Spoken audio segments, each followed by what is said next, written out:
And welcome into the broadcast this evening. I am Marty Martinson. Happy to have your call on the action tonight as the Eagle Sky Estevan Bruins play host to the Flin Bombers for Game 4 of this first round best-of-7 playoff series. And we've got lots to cover here, lots to tee up tonight's action. So without skipping a beat here, let's jump right into a look at the numbers, where these teams sit, and where this series sits through the first 3 games, heading in to a pivotal, in fact, a must-have Game 4 tonight for this Estevan Bruins team. It is a 3-0 series lead through the first 3 games in favor of the Bombers. This is the 1 versus 8 matchup in the first round. And for the Bruins, they're not ready to go home just yet. They're not ready to say hello to summertime. They're looking to continue this series on and force a Game 5 back in Flin. But to do that, and before we get to what they need to do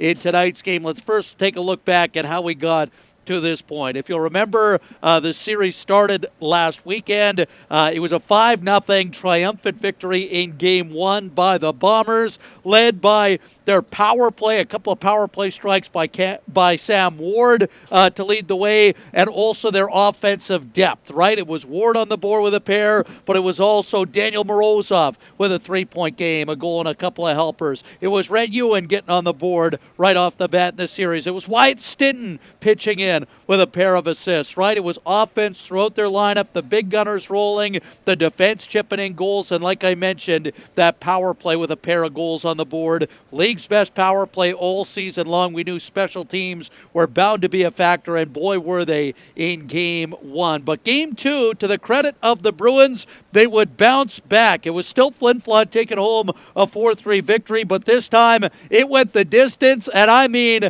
just about the whole distance, into double overtime. The opening minutes of double overtime when Maverick Delisle scored 1:45 into the second overtime period. Second 20-minute frame of extra time. Delisle with his first goal of the playoffs here in the SJHL. And what a player he's been for this Bomber team, though he is not in the lineup tonight. But boy, certainly making his impact felt in that Game 2 victory, scoring the winner there. That was a deflected shot on a wrist shot from the point. Delisle got the tip. But for the Bruins, the big story in that game was the offense, right? Finally, a few goals on the board, and primarily the offense from the defense. The blue line pitching in all 3 goals in that 4-3 game for Estevan. And for the Bombers, again, you talk about depth of scoring, right? Ryan Ulmer opened the scoring. Daniel Morozov scored again for a second time in as many games to start the series. And then Connor Miller in the third period got a goal on the board as well. So talk about 4 different goal scorers on their 5 goals in Game 1.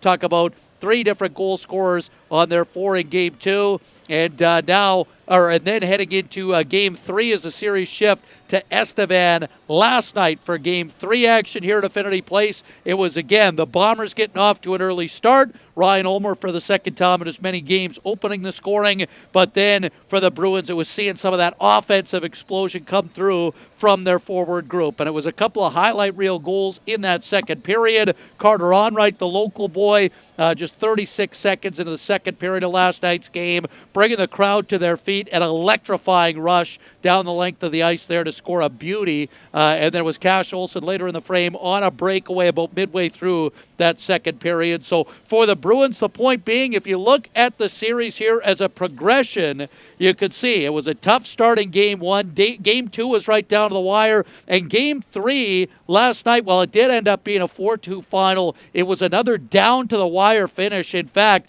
it was just a 3-2 game until the Bombers iced it with that insurance marker into the empty net to stretch the lead out with just 12 seconds or so to go. Connor Miller with his second in as many games to do so. So for the Bruins here, you've got to look at it like you got to empty the tank tonight here. You know, they've had some hard-fought games in this series. They've certainly bounced back from a difficult Game 1, but now it's about, can you win to extend your season, your playoff run, your playoff hopes, your dreams, and prolong this season here. This is a group of guys that, as is the case in junior hockey here, you're never going to have that same group year over year exactly. You're going to have that 20-year-old contingent aging out. That's prominent players all throughout this lineup on the back end. It's names we've talked about all season. Your Matthew Rons, your Ethan Andrews up front. It's your Rennies, your Williams, right, leading things.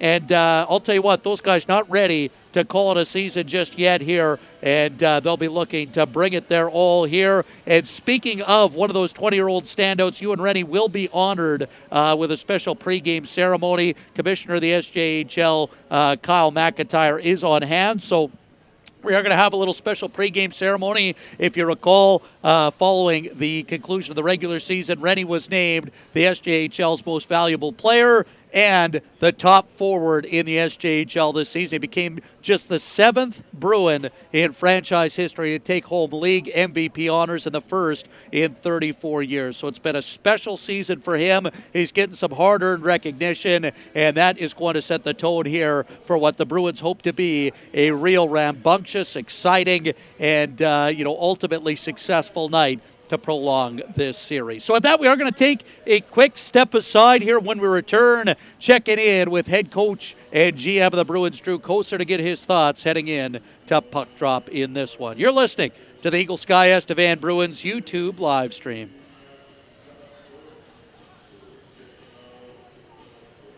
Hey Estevan, are you ready for unbeatable savings? At Clifton's No Frills, they pride themselves on community spirit and prices that won't be beat. Whether you're picking up fresh produce or pantry essentials, they have everything your family needs. And don't forget to join their PC Optimum Rewards program. Earn points with every purchase and save even more. Feel the friendly atmosphere and local pride every time you shop at Clifton's No Frills. Because when it comes to quality and savings, they won't be beat. Shop local and start earning today.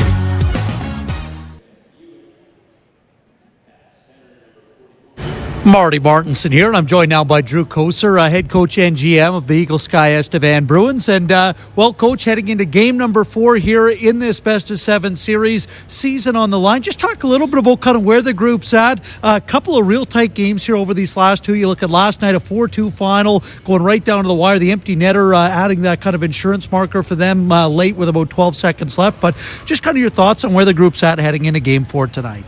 Yeah, they're obviously a little disappointed from last night. Obviously, we felt we played a really good game again. It was a really good hockey game both ways. And, they got a, funny bounce, obviously, the first one there. And, obviously, the third goal, we all went back. But overall, you have to win 4 games to move on. And we always know that in hockey, for sure, is the fourth one's always the hardest. So, we're definitely not sitting back here. And we want to push tonight. And, we want to extend this series. That's right. And just talking a little bit about the team here, and as the series gone along, you look after a little bit of a tough game 1 as far as generating some offensive opportunities and things like that. You look in game 2, you got 3 goals, all coming from the blue line. And I know we talked heading into game 3 last night about the importance of getting some of those forwards scoring, and boy, did you get that. Carter Onright with a beauty, his first in the playoffs. Cash Olsen with a beauty as well. Just your thoughts on seeing those couple of guys get on the board, a couple of different scoring lines, and a couple of real nice plays by those two guys as well. Yeah, for Carter, obviously, and Cash, 2 exceptional goals, great plays, just showing off our speed, right? And that's what we have. And that's a scary thing for any team in this league to see, that we have all that speed, right? And, I think there's numerous times in that game that we showed our speed, and, that we had the Rennie breakaway as well. And, it was really putting Flin on their heels at times, for sure, in the O-zone or just off the rush. So, yeah, obviously, good to see those guys score last night. We were hoping for the same thing for tonight, obviously. And then we want to see, obviously, some more goals from obviously all 12 forwards. That's right. And just talking a little bit about the special teams end of things, I know we talked about that as a kind of key storyline to watch heading into the series here. 2 of the league's top 5 power plays between you guys and the Bombers there as well. And you look in that last game, there are a couple of chances late. Just your thoughts, and I guess what you need to see from the group here to kind of get things back on track as the power play is a real strong point during the season. Just looking for a little bit of maybe getting that one on the board here in this series. Yeah, it's we couldn't have asked for a better end of the game, more or less, right? We had a power play and we 6-on-4, but a timeout is perfect.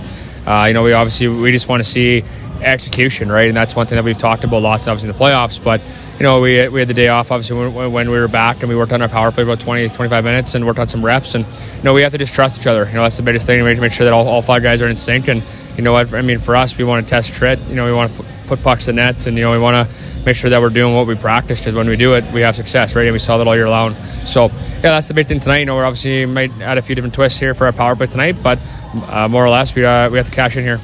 That's right. And then maybe just a quick word on the goaltending as well. Obviously, Cam having a real standout Game 2 performance in particular there with the 60-plus stops. And then now look, Adams gets the reins here on game number 4 here, the second of the back-to-back. Just maybe a quick word on him. Obviously, another one of those guys, 40 saves in his first game of the series here, getting a kind of a crack for his second start.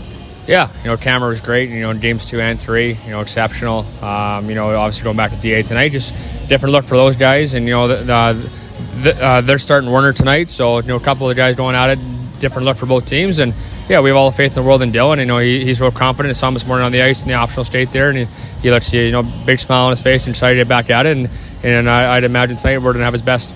Perfect. Well, always appreciate the time. Thanks again there, Coach. Anytime, Marty. That's Drew Koser. I'm Marty Martinson. You're listening to the Eagle Sky Estevan Bruins YouTube live stream.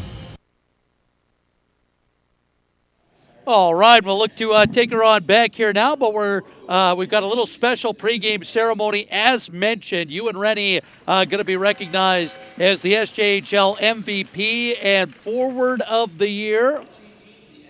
And so SJHL Commissioner Kyle McIntyre is on hand tonight. If you haven't yet had a chance to check out our social media channels on Instagram and Facebook, you can check out the little video there. They have all kinds of hardware that was on display in the lobby area here ahead of this ceremony as well that will recognize Rennie with his end-of-season awards. And they also had the Cantera Seeds Cup in attendance here. That is in the lobby area. So if you are in the house here tonight, make sure to stop by and check out all that. And for you and Rennie, just to take a quick moment here as they're going through, reading out, Sheldon's doing an excellent job down there in the PA announcer's booth, to talk a little bit about what Rennie was able to achieve this year. He had 78 points, led the league with 37 goals and a 1.47 points per game. But most points by a Bruin with a 78 this season. That's a 3-way tie for the most by an Estevan Bruin in 34 years. He's just the 7th Bruin in franchise history to take home the league MVP award. And so definitely a special moment here and something that he'll be able to cherish for a lifetime as he joins some elite in the franchise record books. So great stuff there. And if that doesn't set the tone here for what should be an excellent night, we've talked all series about the star power. We'll get to more on that in the starting lineups following the national anthem to get us started here tonight. I believe Dustin Hall may be in attendance here to take it away. And then it's on to starting lineups and taking you right in to the heart of the action for puck drop here tonight.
And, of course, the one time I give him a shout-out on the air, Dustin Hall actually not in attendance to do the anthem tonight. So, in any case, anthem is wrapped up, and we're getting set for puck drop on this one to start it off. Game 4 action in this best-of-7 series. As mentioned, the Bombers with a 3-0 lead. Estevan must win tonight to extend things and force a Game 5. Talking about star power, doesn't get much better than this. Ewan Reddy out here to start this game. MVP, forward of the year, alongside on his right wing side. Second team All-Star Rylan Williams, fifth in league scoring at the end of the regular season. And Cash Olsen, top rookie scorer, 49 points during the regular season. Scored an absolutely beautiful goal on the breakaway last night in Game 3. Going head-to-head against the Stinton line. Wyatt Stinton at the center ice position with Rhett Ewan on the left wing side and Ryan Ulmer on the right. As we've dropped the puck and we're underway, worth mentioning as well, we've got a couple of different netminders tending the pipes tonight. Dylan Adams gets the nod for the Bruins, making his first start since Game 1 of the series. And at the other end, it is Finn Werner making his first start of the playoffs for the Bombers. As this puck's taken here by Andrews from center ice, he'll fire it in deep. The Bruins race after it there. Rennie right out in front of the goal to Olsen, banging away there at the side of the goal. Now on to Rylan Williams. Williams back to the right point here. Andrews with a shot, and that flag down in the glove hand of Werner. So the Bruins, the home team tonight, but wearing their gray alternate jerseys, the gray with the gold and white trim, opposite the Bombers in their visiting whites with the maroon accents. And this faceoff to come to the left of Werner in the Flin Flon zone. So it's Beasley on the draw against Leo Seitz this time. Seitz scored the winner last night in that third period. Puck chopped to the line, not cleared past Onright with a shot. And that one deflected high over the end glass by Jack Martin. And for Carter Onright, not only did he score the first Bruins goal last night to knot the game at a goal apiece, 36 seconds into the second period, but he will also be the subject of tonight's player profile. Onright, the lone Estevan local on this Bruins roster, and he is still out there with the captain Rory Elson on his opposite flank. Drew Beasley in the middle. Beasley centering pass knocked away here by Morozov, and it's out to center. Fired in deep by Reed Arbery. Back to collect is Owen Breeze. To the side of the goal here, it's picked up by Beasley. Beasley will stride over the offensive blue line and chip it in deep to the corner. Ron down there, now in behind the net. The feed on for Elson. Rory Elson turns a shot to the front of the goal. That one stopped off a left pad save by Werner, who will corral the rebound and trap it underneath the glove there for a stoppage in play. So a minute 20 now gone in this first period, minute 21 to be exact. Still awaiting our first goal of the night. Bruins will send out the Asmundson line for the first time tonight. Asmundson at center with Getzlaff and Holt on the left and right. Holt plays it back to Ashby. His shot tipped in front by Asmundson just wide of the goal. Centering pass to the side of the goal. Holt unable to connect cleanly, but he's in the battle.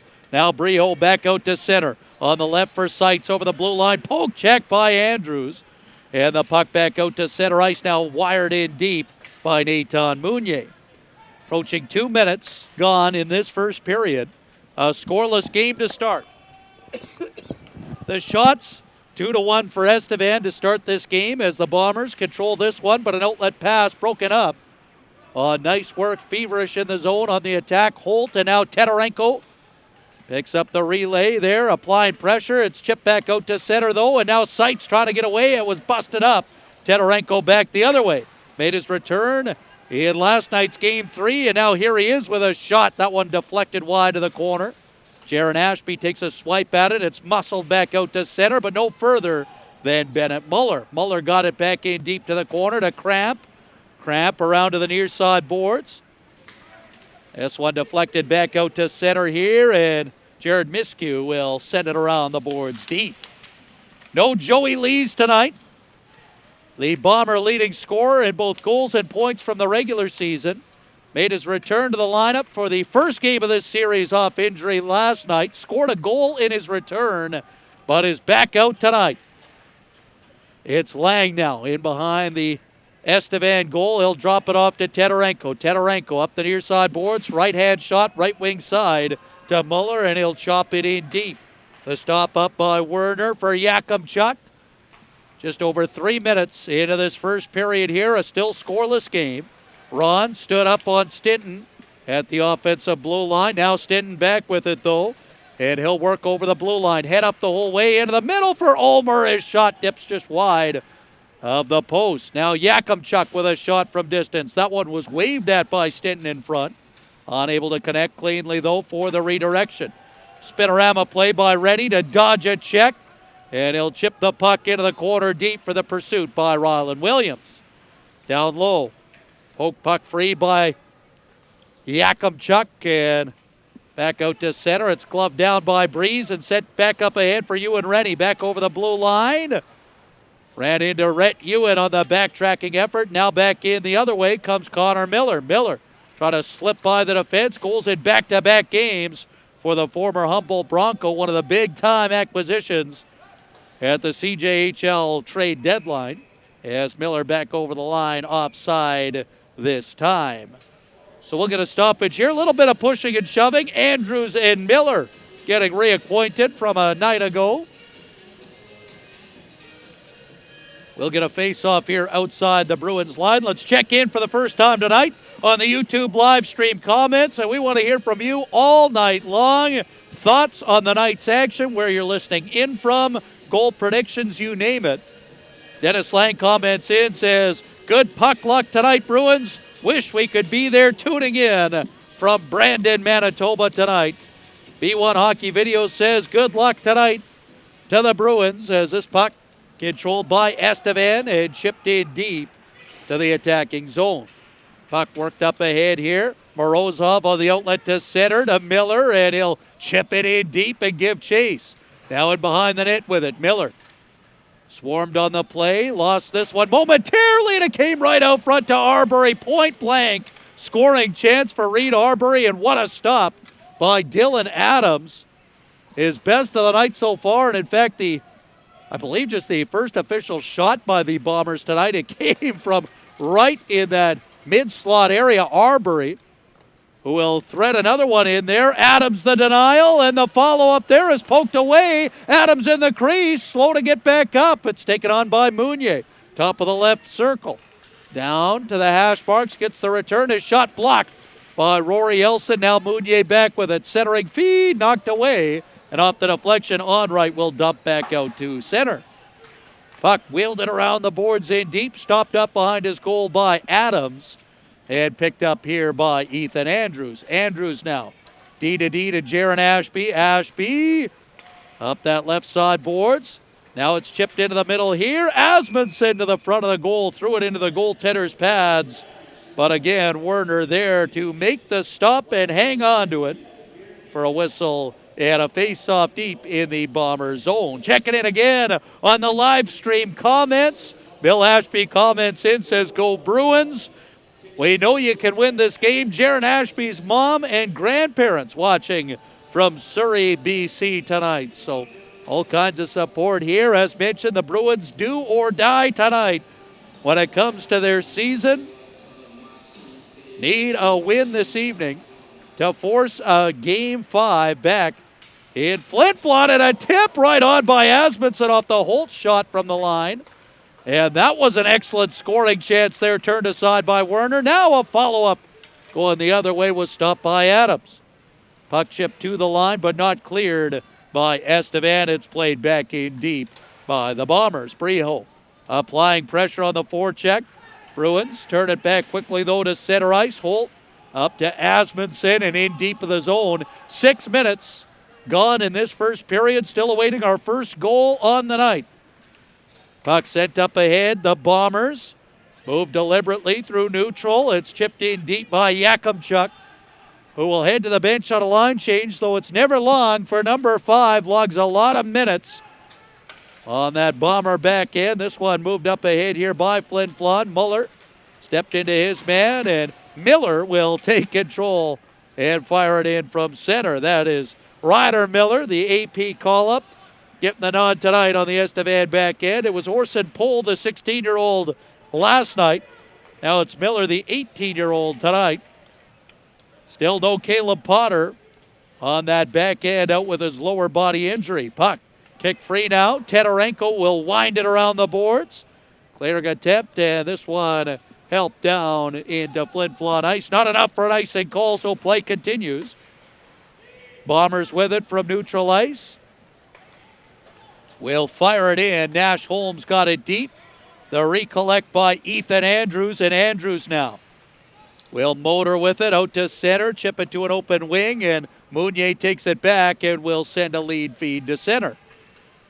Puck fired in deep by the Bombers, picked up on the retrieval by Andrews. Andrews, nice work to evade the stick check that time momentarily, the Bomber forecheck, but then it is turned back. Stinton back to the blue line now. A quick shot was stopped by Adams through traffic. Now a follow-up chance thrown to the front of the goal from distance. That was stopped as well, as that was Kyle Marsden stepping into that chance. Marsden making his first appearance of the series.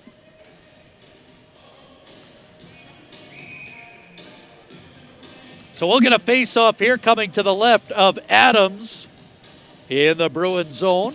12:19 to go in the first period, so fast approaching that midway mark of the opening frame, as Elson will send it in, but offside, as he did come in over the blue line. And now Beasley and Miller getting into it a little bit here as they brushed up against one another following the offside.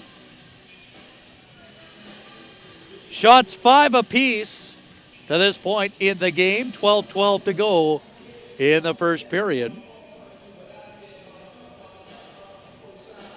And last night was certainly a low shot game, no question about it. Both teams under 30 shots on the night. As we'll see if things pick up or continue in that regard, as far as a lot of the shot opportunities just getting blocked or just sent wide of the goal. Puck picked up by Ron here. His pass through the middle, though, intercepted by Connor Miller. Now it's poked back out to center ice, racing after it. Elson turned back, and it's sent in deep by Connor Miller. First man back to get it now is Ashby. Ashby will send a pass up to Rory Elson. He'll deflect it into the Bomber zone. Bruce run out of real estate that time. Yakimchuk back with it on a lead feed to Morozov at center. His attempt to get it deep was knocked down. Ewan Rennie now pulls away to center over the attacking blue line, and Rennie now driving in with a quick shot to test the goaltender from a tough angle. But Werner there to make the stop, and I believe we're getting our first penalty of the night. Sure enough, we are. It's going to be against the Bombers here. 2 minutes on a slashing call, as that was Kyle Marsden who was defending on Rennie. Got in there with a slash. Oh yeah, right there. As Rennie was challenging him wide, and so the first power play of the night. The power dodge power play goes to work for the Bruins here. They have yet to score in this series. We'll see if they can get a massive one here. Andrews back at the blue line to Williams. Cross seam. Olsen in with a quick wrist shot. That one blocked off by Braden Bruce. Bruce amongst the league leaders in shot blocks this season. Williams cross to the near side. Olsen, that one off his boot, back out to center. Back to get it is Ethan Andrews. Andrews has been skating miles, as we've said, in these last couple of games in particular. Logging a ton of ice time. This puck wired down the length of the ice by Flin Flon, stopped up by Dylan Adams. Ron now comes back to get it. He's got it in control with 1:05 to go in the power play time. Up for Rennie. Rennie will slip it in deep to the left side corner. Picks up his own dump in, and the pass back to the blue line, though, gobbled up. Taken back out to center by Arbery over the blue line. Reed Arbery on the forehand here. Oh boy, as his teammate went crashing in to the Bruins goal and knocked the net off its moorings. That was Leo Seitz, who was driving the far post. And so we will get a whistle and stoppage. 10 minutes gone, or nearly so. 10:05 to go in this first period. 46 seconds to go in Bruins power play time. Let's check in again on the YouTube live stream comments. Awesome to see. Let's keep them going all night. We got all kinds of comments coming in. Breezer11 Hockey says, tuning in from Lethbridge, Alberta. Making a game to remember, fellas. B1 Hockey Video says, gray alternates. That's interesting. Haven't seen that before. You know, I'd agree. I don't think I've seen gray alternate jerseys until this season as well. But they're looking sharp tonight out there with the gold and the white. Puck taken on here by the Bombers, and a lead feed to Morozov. In here shorthanded. Centering pass for Stinton, busted up by Lang. Puck taken back here. And lost at the blue line. Jakubchuk now. And check that. We're actually at 4-on-4 here, as there was a penalty assessed against Ryland Williams coming off the stoppage. And now we've got another one coming up against Estevan. So, in fact, it's going to be a Bomber power play coming up here. And so it'll be Lang to sit down for two here, and we'll see what it was. It was a high stick this time against Lang. And so, boy, things going from bad to worse there. Not only do the Bruins lose a power play, they take another penalty here on the high stick. And 6 seconds now remaining in the Marsden Monitor. The slashing call against the Bombers, and then it's going to be 5-on-3 power play for the Bombers to work with. So it's 4-on-3 for the 6 seconds, then 5-on-3 from there for the next minute 19. Puck controlled here by the Bombers. Poked out to center, though, by Rennie, who did well to force Arbery back. Remember, these guys tied up, had a great battle going on late in game one. A couple of the premier offensive talents for their respective sides. Here's Seitz over the blue line. He'll pull up with it.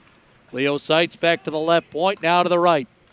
Bombers are set up here. Drop back to Fauchon. In with the wrist shot, and that one off the paddle of Adams. Puck back to the blue line, settled by Arbery. Now to Fauchon to Reed Arbery. Down now on the half wall. Seitz back to Fauchon. He'll swing this puck around the horseshoe of the boards. Back to Seitz at the right point. Seitz will pivot with it. Again, scored his first of the playoffs last night. The game winner in that third period. Seitz has it here. Saskatoon product. Shot blocked off by Andrews. Stepping in the shooting lane that time, but Bombers regroup here. Still in control.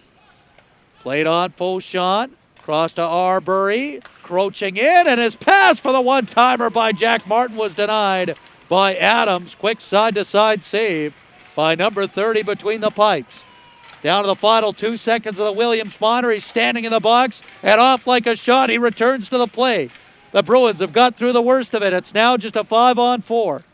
Puck controlled back to the right point, Arbery. Arbery feeds it across now. Seitz off the half boards, trying for the cross seam to Martin. He battles through to get control of that puck, snap a shot on, and again, Adams the save. Now in the middle, Martin's shot was deflected into the corner. Back to the right point, Arbery. Arbery. They'll slap a pass across to Seitz for a shot that was deflected in front. Taken back here, and a centering pass missed the intended target. The Bruins survive it. A big penalty kill there. What an effort. Andrews and Breeze out there for the lion's share throughout the 5-on-3 until it became a 5-on-4 and to the end of it. So we remain in a scoreless game here, and now Cramp will fire a shot, snapping one just wide on the wrister. Puck picked up now in the corner boards. What a battle going on here. Muller's in there along with Elson. Got it back to Ashby. Now into the corner looking for Bennett Muller. Puck moved around by the Bombers, but Ron knocks his man over. Now Morozov back up. Controls this puck and will send away Stinton On for Rhett Ewan. Rhett Ewan looking out front for Stinton, and a big save by Adams. Not once but twice. Now back the other way. Here comes Muller. Bennett Muller will send it in deep. Getzlaf giving chase in on Yakimchuk, but hold on here. And I believe we're going to get a roughing call here. Going against the Bombers this time. So we saw just 3 power plays, I think, combined last night. We've already exceeded that total here. It's going to be a roughing call going against Rhett Ewan this time, who's been an absolute bull in this series. A bull in a china shop, knocking over anything in his path on his way to the net. He's got a couple of goals through the first 3 games, but he's taking a penalty here, so we'll sit down for 2. We'll take our first period media timeout. When we return, it's Bruins to the Power Dodge Power Play. You're listening to the Eagle Sky Estevan Bruins YouTube live stream.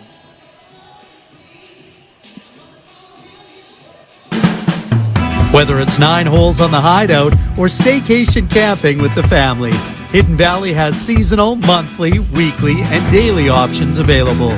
Hidden Valley has what it takes to make warm memories by the campfire that will last long through the winter cold. Discover the Hideout at Hidden Valley in Estevan. Visit HiddenValleyGolfandRV.com today, where golf is fun.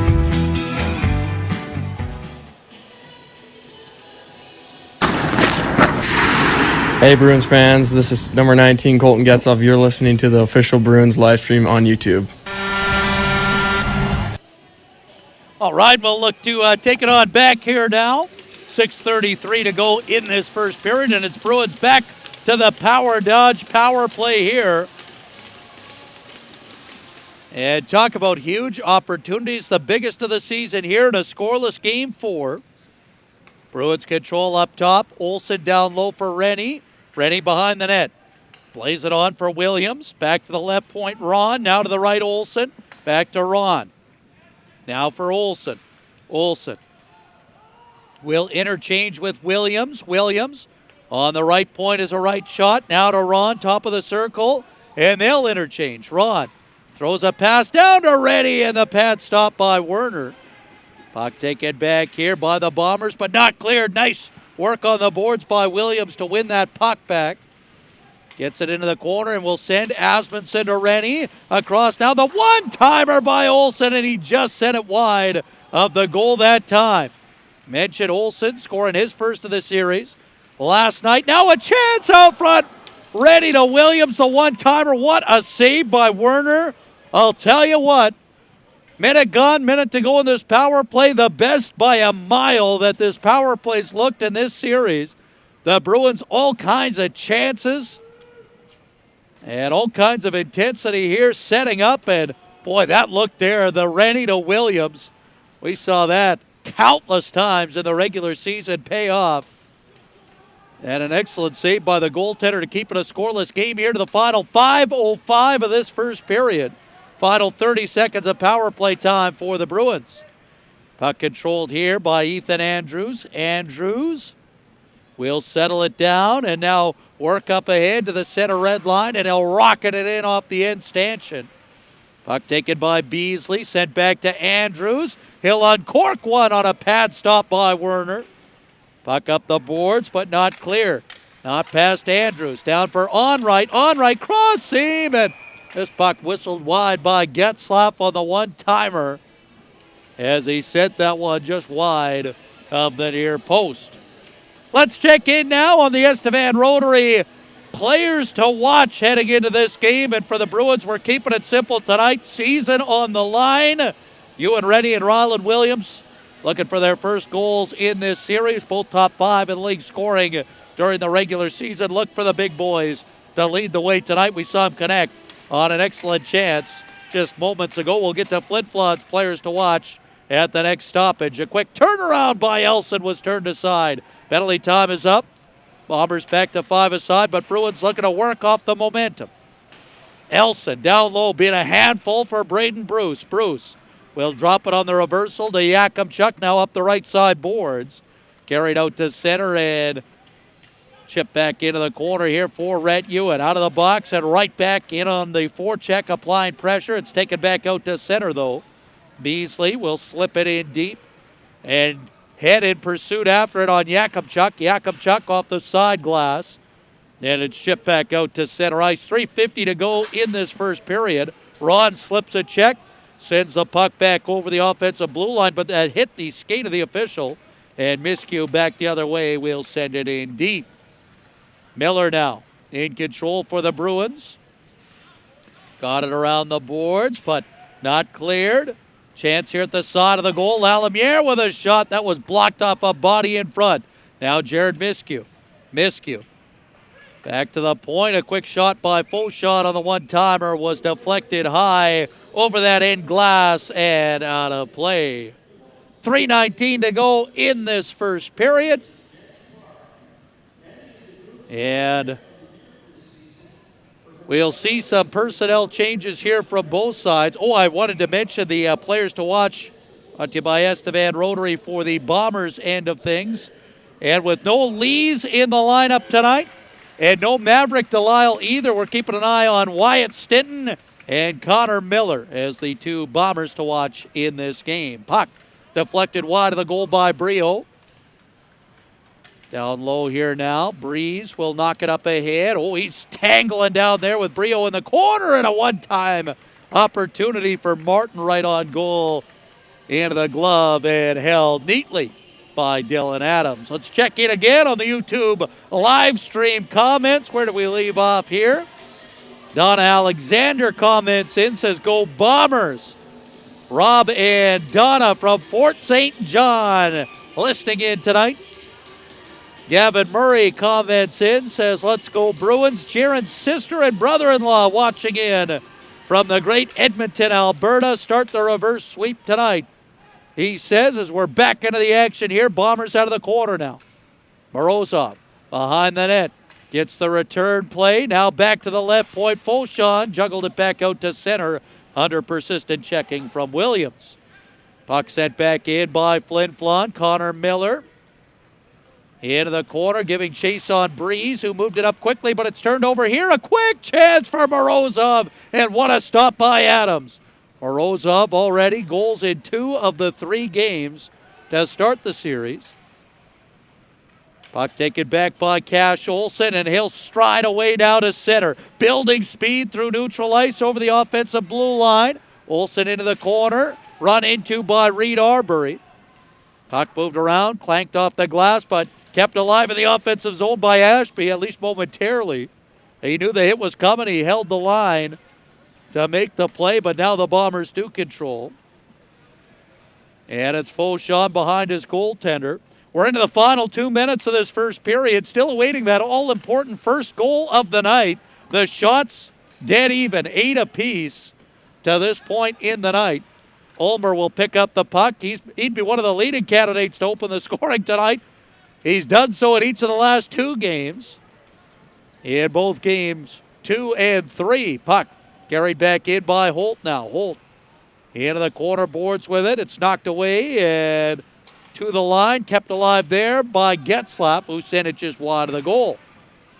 Puck down low here. Asmundsson trying to pry it free. It's knocked away, and Bruce now will control. He'll skate to center and lead a feed here over the blue line. Galej got turned back here. Bruce back for Yakubchuk. Now in the middle, Galej will get it sent in deep on the chop play into the Estevan zone. We're into the final minute of this first period. Matthew Rod striding through center over the attacking blue line. Quick shot by Getzlaff on the follow-up. 3 Bruins crash in the net. Puck taken back here by Mounier. Nathan Mounier on an outlet to Miscue over the blue line. Miscue to the front of the goal. Adams the denial with the pad. Back to the right point now. Into the middle. Mounier with a shot through traffic. Picked up here. Miscue ridden off on the play. Taken back by Mounier down in the corner. 25 seconds left on the time clock in this first period. A chance at the side of the goal to the back door. And unable to get the shot that time was Galej. Puck side of the goal here, golf to the line, but not cleared. Kept alive by Marston again. That's a couple of times on this shift. Down low, Ron will eat it now on the boards. Knocked down on the play. Bruins springing across here to Ashby, and up the boards one final time. That'll do it for period one. So some pressure by the Bombers late in period one. But the score has not changed since the drop of the puck on the opening faceoff. It's a scoreless tie at the end of the first period. 9 shots apiece at the end of one. Both sides coming out here getting some looks in that opening period and getting some power play chances as well. Specifically, talked about how special teams really wasn't much of a factor in last night's contest. There were a couple of opportunities for the Bruins late in the third period, but no power play goals for either side. You look at tonight by contrast, not that there's any goals to report on, but for the Bruins, they had kind of back-to-back power play opportunities, so extended power play time. And for the Bombers, they had that overlapping couple of penalties to work with by the Bruins, so they had that extended 5-on-3 opportunity, again held off the scoreboard. So scoreless at the end of the first, the goaltenders leading the way, and both goaltenders different than a night ago. Dylan Adams, as mentioned, back between the pipes after stopping 40 shots in game one of the series, 40 of 45. And he's back in tonight. We've talked about it all season long for this Bruins team. It really has been a two-man platoon. Nathan Cam came in for game two, stopped 61. So he got the nod again. Of course, you get a performance like that, you're going back in game three. And we heard from head coach and GM Drew Koser pregame. He said, you know what? Going back to Adams here, both goaltenders have faced a lot of rubber, and both goaltenders have had the team's full trust all season long.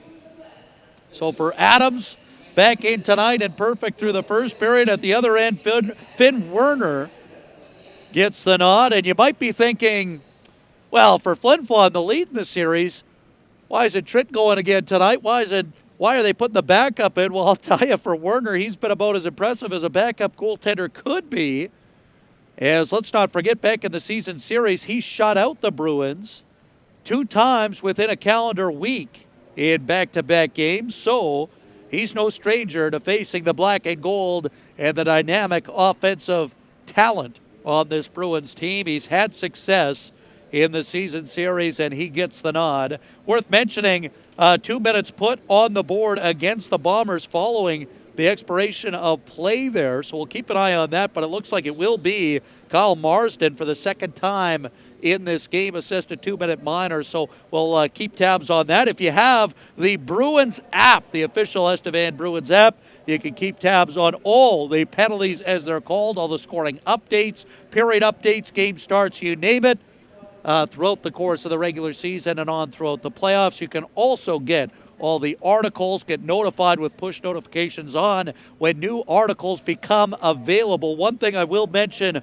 on the article front just quickly, if you haven't yet had the chance, haven't been on the website in the last, about an hour or so, one of the things that managed to get done today was the write-up on our Volunteer of the Year, who was recognized as well in the first period. Mandy Park, who is at pretty well every game. This is the one game she's actually not in the building for, and it's the game there we get the article out, and we get, the special shout-out there, graphic on the Jumbotron, and her name mentioned. But nonetheless, we appreciate all that she does for this organization as billet coordinator, merchandise director, and also the mind behind what has been one of the most successful fundraisers for this Bruins team over the last number of years, which was the New Year's Cabaret from a season ago. Unbelievable turnout for that. So in any case, if you want to check out that article, you can head over EstevanBruins.com to do just that. At that, we are going to take a quick step aside here, and when we return, shifting gears a little bit, we're going to check in with tonight's player profile. The local boy, Carter Onright, scored the first playoff goal of his SJHL career last night on a highlight reel tally. And we'll hear what he has to say when we return with his team with their backs against the wall. They need a win tonight to prolong their season and this playoff run. I'll tell you what, it's been a tremendous start in this game in a scoreless tie at the end of one. When we return, back with a word from Carter Onright.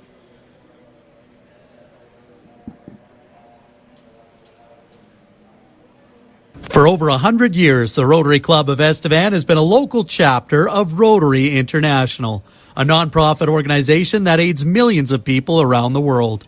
Rotary International's biggest mission is the eradication of polio, with more than 1.4 million members worldwide dedicated to improving their communities through service and stewardship. Visit the Rotary Club of Estevan Facebook page for more information on the club and how to get involved today.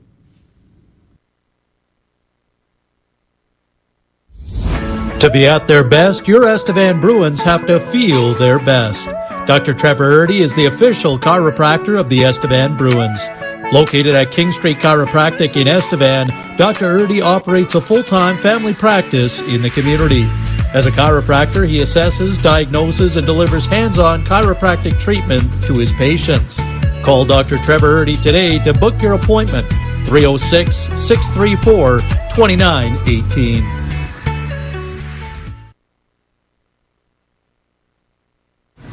Marty Martinson here, and I'm joined now by Carter Onright, forward for the Eagle Sky Estevan Bruins. And well, Carter, I mean, heading into Game 4 of this first-round series, this best-of-7 with the Flin Bombers, coming off a couple of real tight games there. You look at the double overtime game in Game 2. Last night was essentially one-goal game till the empty netter late. Just talk a little bit about kind of where the group's at, how you guys are feeling as a group here heading into Game 4 tonight. Yeah, I think our last two games of the series, we've been right there with them. We showed that we can compete with them and play them and to the best of our ability. And when we do, we have success. They just had a couple more bounces than we've had, but looking forward to the game tonight and taking the win. That's right, and just on that point there, I mean, as you mentioned, you guys have shown kind of this season that ability to hang with kind of even the top teams in this league on any given night there. Just what are you seeing, I guess, as far as taking that next step now? I mean, it's been a couple of tight games like we talked about. What do you guys need to do to just kind of push that over the finish line, get a big win tonight to kind of continue on, push out this series to a Game 5? Yeah, I think everyone has to be going. It can't just be a couple guys. Stick to what we do best. You know, we have success when we're following our systems, being hard on the forecheck, having a third guy high, playing responsible defensively, and just stick to our game plan. That's right, and for yourself, I mean, we got to talk about that goal there last night. We tied the game there in the first, 36 seconds, I think, of that second period. Just kind of walk us through that one. I was saying on the call there, I mean, that might just be the goal of the playoffs there. How did you kind of see that develop? What was kind of going through your mind when you were going in there, racing in on goal en route to the goal there? Yeah, no, Rory made a good block and poked it ahead. He got caught up, and there was going to be a penalty called, but I saw a chance to grab the puck and one-on-one, and I just I went to my left, saw his feet turn, went back to my right, used my body to protect the puck, and put it over Tritt's shoulder there. But yeah, it was very exciting. That's right. Then maybe just a quick thought here as well. I know last night was the first home game of the playoffs here, of the season after the team missed the playoffs last year. Just what was that excitement like? Obviously, being a local guy here, just playing in front of that home crowd, lots of friends, lots of family. I got to imagine out for you, and just kind of being another home playoff game here tonight. Just what's that like for yourself? Yeah, no, it's awesome, and there's lots to look forward to, lots to play for. I'm sure there's a couple extra people in the stands to watch me, especially in these home games. And I just want to play to the best of my ability, make it a game for them to watch and enjoy. And same with tonight. I just want to play hard, play the best that I can, the team to play the best that we can, and Perfect. And then last thing here, it's the easiest one I got for you. Is there anyone who might be listening to the broadcast that you'd like to say a little special hello to? My parents will be here tonight, obviously, but my grandparents in Moose Jaw, both sets of my grandparents, they try to watch as many games as they can, and I'm sure they'll be cheering me on tonight. So perfect. We'll always appreciate the time. Thanks again there, Carter. Yeah, thank you. That's Carter Onright. I'm Marty Martinson, and you're listening to the Eagle Sky Estevan Bruins YouTube live stream. Nothing says hockey season like out-of-town tournaments across southern Saskatchewan. That's why the Western Star in Estevan has you covered. They offer complimentary breakfast buffet, 24-hour on-site gym, free Wi-Fi, and meeting rooms available for booking to bring the whole team together before or after the game. Learn more about what sets the Western Star apart and book your stay today at 306-636-9000. The Western Star in Estevan. Small town hospitality, big city amenities. Hey Estevan, are you ready for unbeatable savings? At Clifton's No Frills, they pride themselves on community spirit and prices that won't be beat. Whether you're picking up fresh produce or pantry essentials, they have everything your family needs. And don't forget to join their PC Optimum Rewards program. Earn points with every purchase and save even more. Feel the friendly atmosphere and local pride every time you shop at Clifton's No Frills. Because when it comes to quality and savings, they won't be beat. Shop local and start earning today. All right, we'll look to take it on back here now, sitting here in the first intermission at the end of the first period. It is, as we started, not only tied, but in a scoreless tie here to start Game 4. Again, if you're just tuning in, this is the biggest game of the series so far. Goes without saying there for the Bruins. They need a win tonight to force a Game 5 in the best-of-7 back in Flin, Flon on Friday. And for the Bombers, they need a victory to punch their ticket to round 2. So for the Bruins here, not a bad start to this game, though they have updated the shots. They're now 12-10 for Flin Flon at the end of the first period. Thinking about a couple of those chances from that opening period, I think Reed Arbery maybe with the best on the Bomber end of things. He's one of those guys. He's so quick. He's shifty there. He can handle that puck. And you look at even last night in Game 3 on the Joey Lee's goal, that was really all Arbery that set that up. It was Arbery in the high slot, got a relay pass, quick shot on his right-hand shot, right mid-slot, fired one on. Cam, an excellent stop, and then on the rebound stopped as well, and then it was Lee's on the secondary rebound. Arbery, a pair of points in that game as well, pair of assists on the night there to lead the way offensively for his team.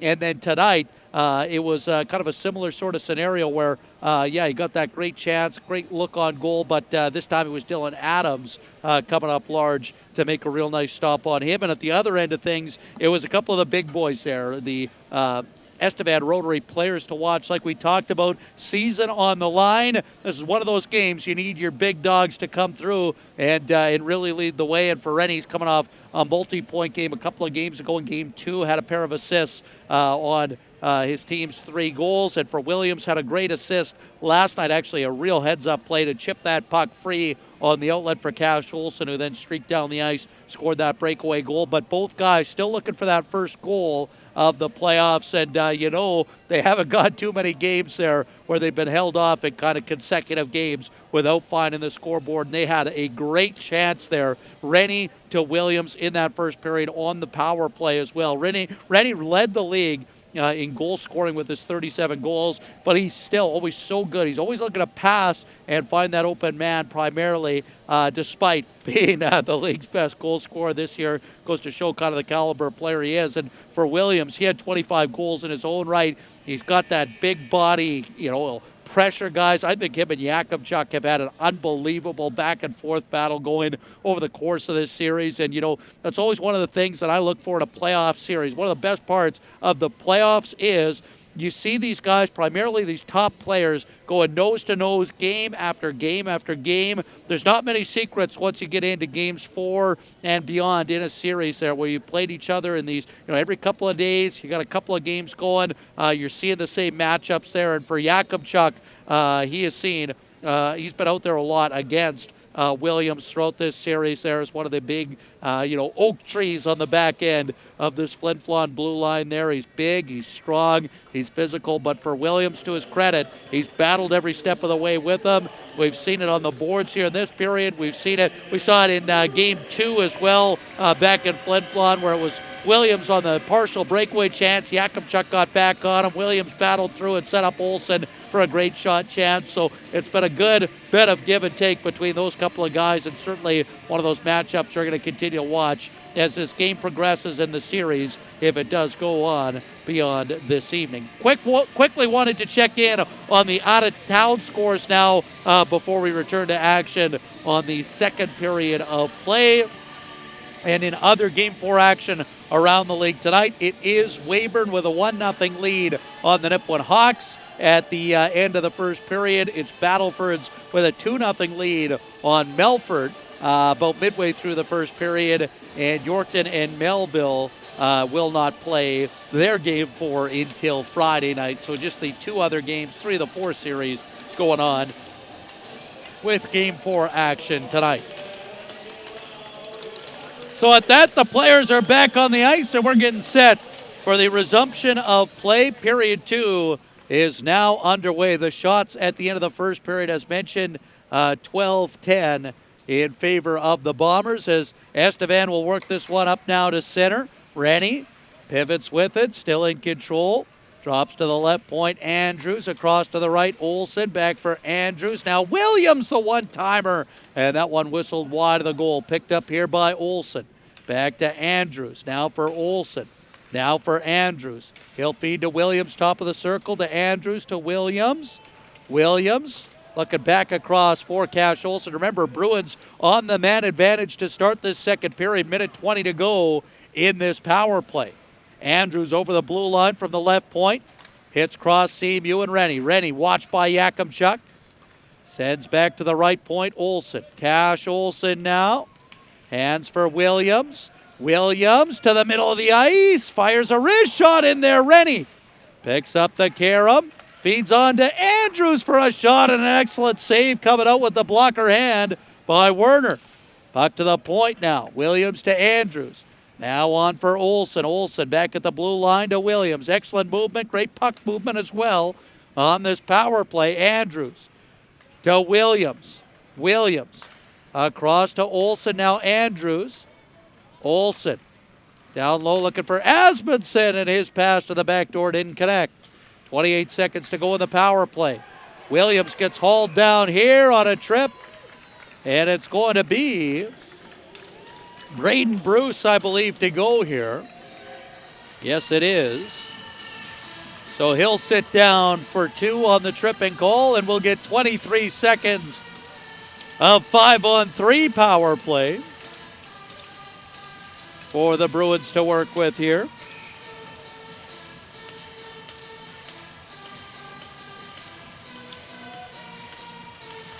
So Asmundson against Miller on the draw here. This puck rifled down the length by the Bombers. Quick headman now. Ron picks it up and will wind up ahead.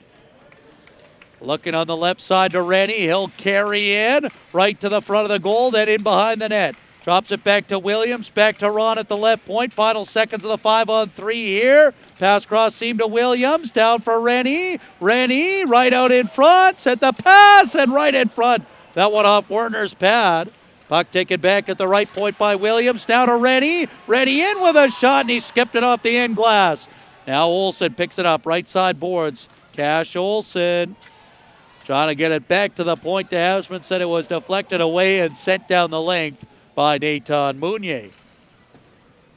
Puck picked up here by Matthew Ron. He'll settle it down now. Minute 5 to go, and now the 5-on-4 power play. As this puck carried by Ron. Ron surveys as he carries through center. Defended by Leo Seitz. Seitz knocks it away with the stiff stick at the defensive blue line, and the puck fired down the length again. Puck corralled here by Aiden Lang. Down to the final 40 seconds of the power play. On right now to center. On right over the blue line. Hands off to Ron. Now looking in the middle to Beasley, and he passed up. Back to the point here. It's fed to Getzlaff. Now to Beasley in the corner. Beasley. Bruins moving around here. Ron throws it into the corner. Puck taken back here by Lang. Back to Ron at the point. Ron Hands it on here. A bobble by Getzlaf, but he got it back. Now into the corner. Beasley with it, working off the sideboards. Hands to Getzlaf. Bruins just got to play catch with it here. Don't get a shot. Now a shot as the penalty's up, and Flin take this puck right back. So not a lot going the second half of that power play. As Arbery back the other way now with the Bombers back to even.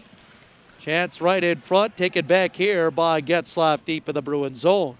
Getzlaf throws a pass up ahead to Teterenko. Teterenko now winds through center over the blue line. Hands off to Cramp for a shot wide of the goal. Puck picked up here, chopped by Cramp to Teterenko. Back to Andrews at the left point. Andrews walks the blue line. Andrews in with a wrist shot. That one deflected high over the end glass and out of play.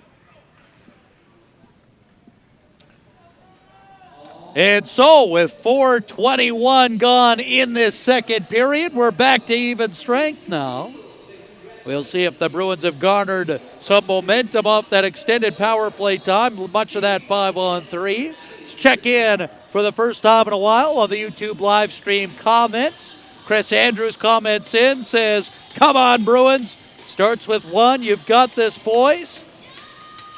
Somebody else comments in, says, "Watching from Cedarburg, Wisconsin tonight."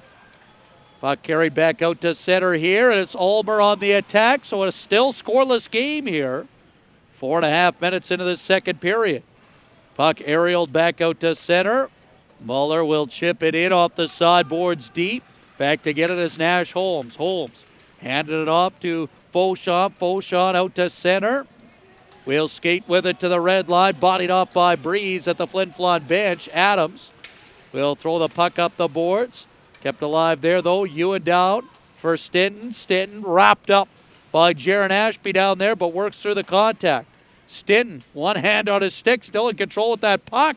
Back into his skates and kicks it free to Ulmer. Ulmer now. He runs into the defenseman Ashby there, in quick with the stick to knock it away, and it's back out to center.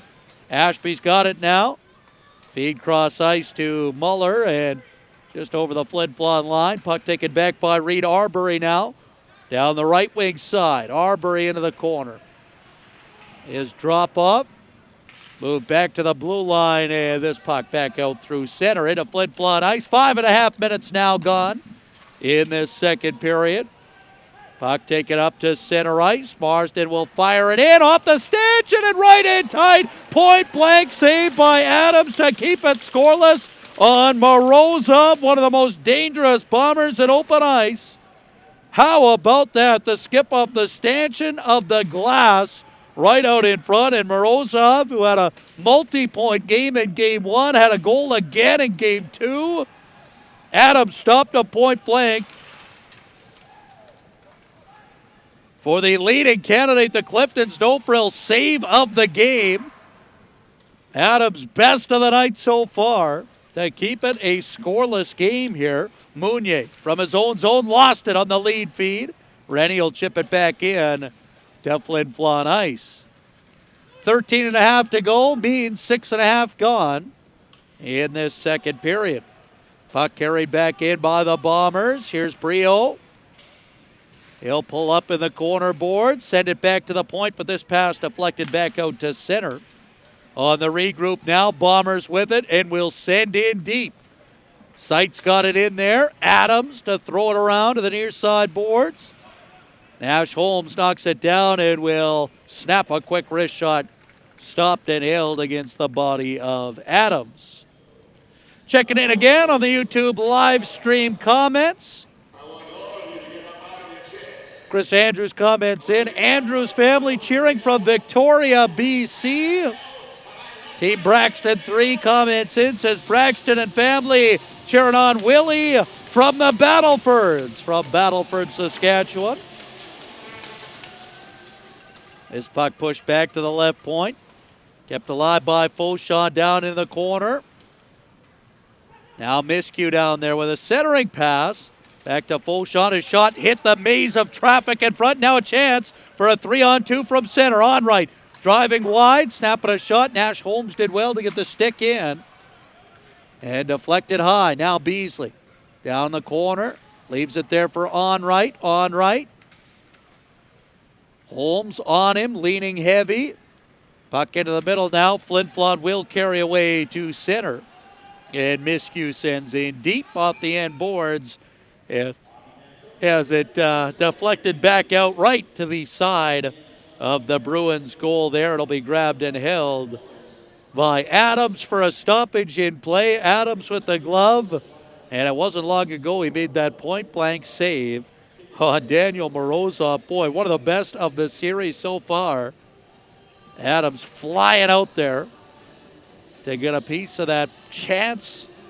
Morozov right down the slot. So a face-off here to the left of Adams in the Bruins zone. Draw one back by Teterenko and wrapped around the boards again off the stanchion of the boards. And again, Morozov, nearly the beneficiary, got another shot chance from that slot area. And we'll keep an eye on that as a potential storyline here. The active boards and glass here at Affinity Place. A turnaround shot sent wide of the goal by Connor Miller this time. Out of the corner boards. Andrews takes control here. He's swarmed on the play by Morozov. Morozov all over him. Andrews, though, battles back. Morozov's got this puck back to the right point. Braden Bruce with a shot blocked by Teterenko in front. Puck taken over by Andrews. Thrown off the side wall and down into Flin Flon ice. Teterenko going to race after it. No icing call as the puck didn't reach that end line. Puck taken free now by Yakubchuk, and he'll barrel in left wing side, sending a shot on Adams into the midsection and held in the bread basket of Dylan Adams for a whistle and stoppage to play. 11:18 to go in this second period. Still awaiting our first goal of the night. It's a scoreless tie. Game 4 action. Shot 16 for the Bombers, 11 for the Bruins. Noah Asmundson on this face-off to the right of his goaltender. Asmundson, the righty, won it against Stinton, the left-hander. Puck around, left wing side here. Getzlaf chips to center. Marsden back with it, though. Gets it back up for Ulmer, who's turned back at the offensive blue line, and now Getzlaf looks to get away here. One-on-one. Snaps a shot in off the bomber crest of Werner. Now Holt and Ewan having a bit of an exchange in the net front area. And one thing's for sure for the Bruins. They want to play physically. They want to bring it in that capacity. But what you don't want to do is take any kind of detrimental penalties there with the extra little hacks and whacks there. Because if this Bomber power play has shown anything in this series and all season long, they'll make you pay. They were 24% over the course of the 56-game regular season schedule. 25% is 1 for every 4 over the course of the season. And with the season on the line and a tight game such as this, got to keep it. 5-on-5 if you're Estevan. Puck controlled back to the blue line here. Olsen with it. Right in with a wrist shot wide of the goal. Skipped it off the end glass. Puck taken back here by Rennie now. He's worked over in the corner. Braden Bruce. Big boy on that back end. Got it up to another one. Mounier dropped it off here. Morozov back out there. He's been noticeable again tonight. 25 in the white and maroon. As this centering pass deflected down to the lip of the crease. Adams has got it there for a whistle and a stoppage. Let's check in again on the YouTube live stream comments. Twisted Realty comments in, says Coach Drew's sister watching from Regina tonight. Go Bruins. Fast Jack 29 says Oliver's nanny and papa cheering the Bruins on from Vancouver Island as well. So Vancouver Island, Fort St. John, Lethbridge, you name it. All kinds of support and all kinds of eyes on the action tonight. Puck played around here by Estevan back into the offensive zone. Centering pass for Elson. A shot on was deflected. Clearing attempt, knocked down by Beasley. Good hand-eye coordination by 24, Drew Beasley. Keep the pressure on in the offensive zone now.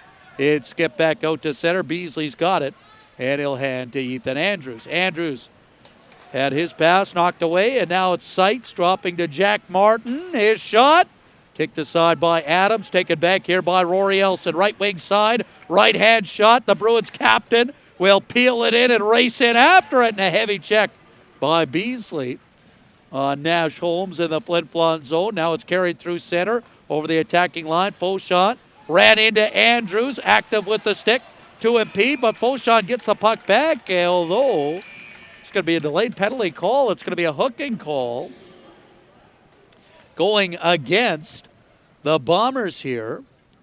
And it's going to be Fauchon to go, so as he was working on Andrews, got in there with the hook to knock him down, and so it's going to be back to the Power Dodge power play for Estevan when we return following our second period media timeout. You're listening to the Eagle Sky Estevan Bruins YouTube live stream. It's been another whale of a game here midway through period 2, awaiting our first goal of the night. It's a scoreless tie in Game 4 action.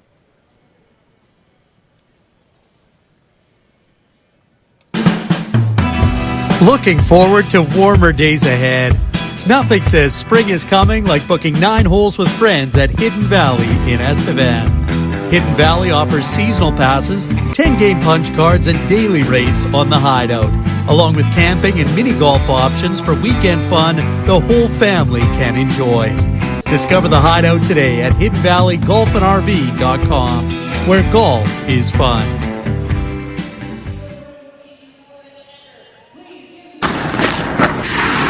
Hey Bruins fans, this is number 15, Ewan Rennie. Stay tuned for more hits, deeks, and dangles on the Bruins YouTube live stream.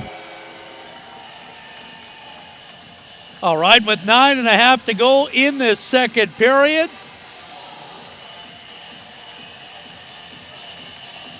It's back to the power play for the Bruins.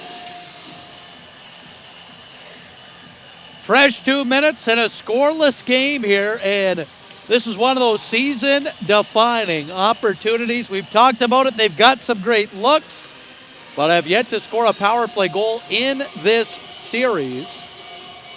Huge opportunity here in a game you need to win to keep your season alive.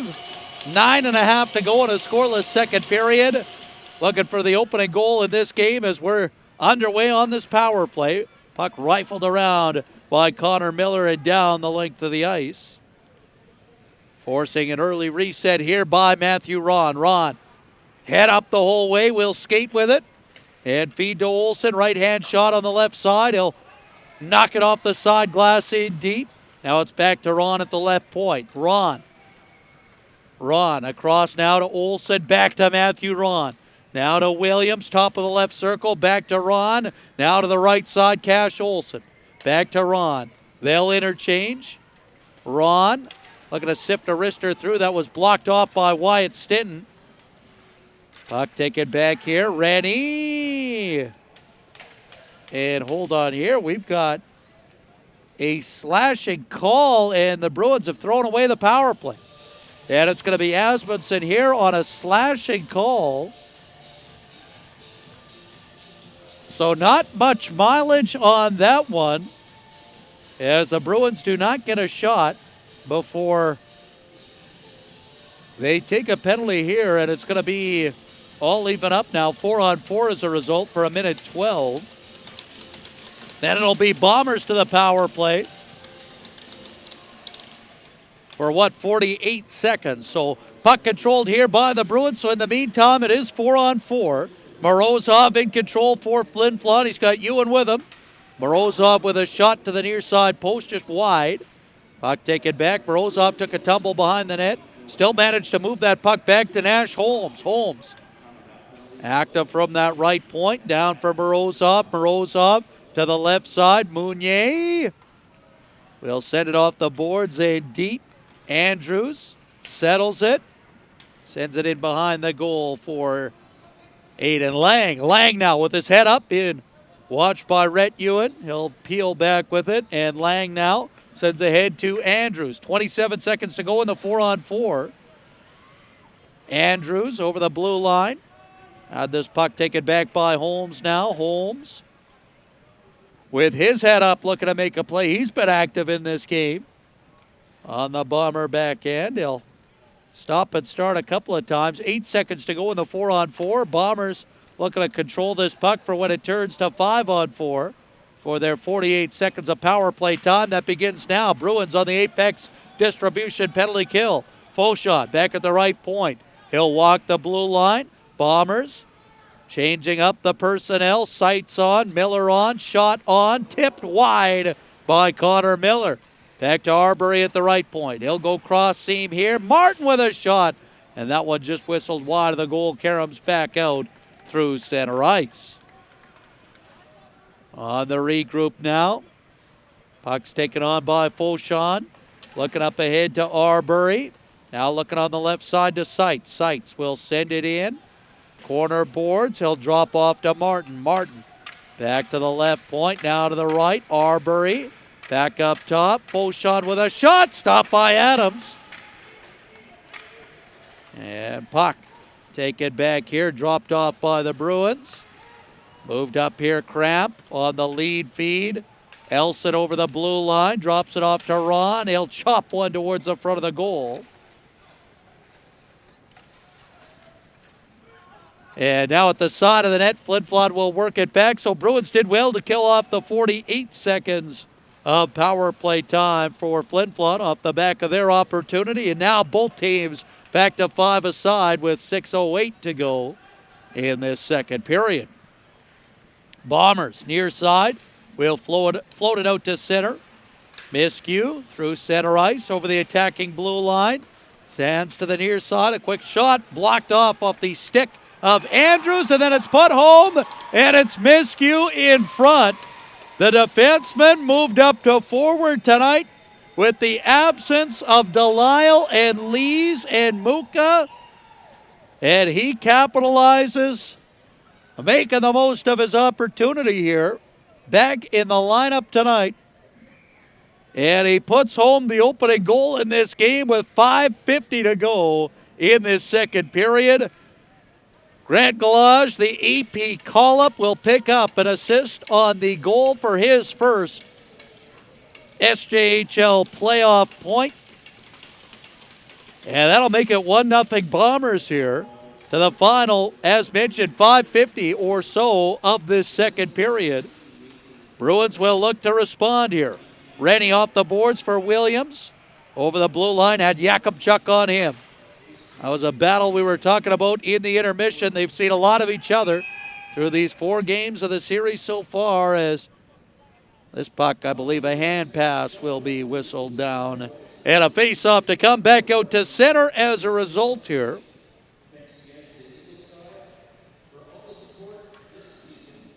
So a face-off here. Rennie will stay to take it against Connor Miller.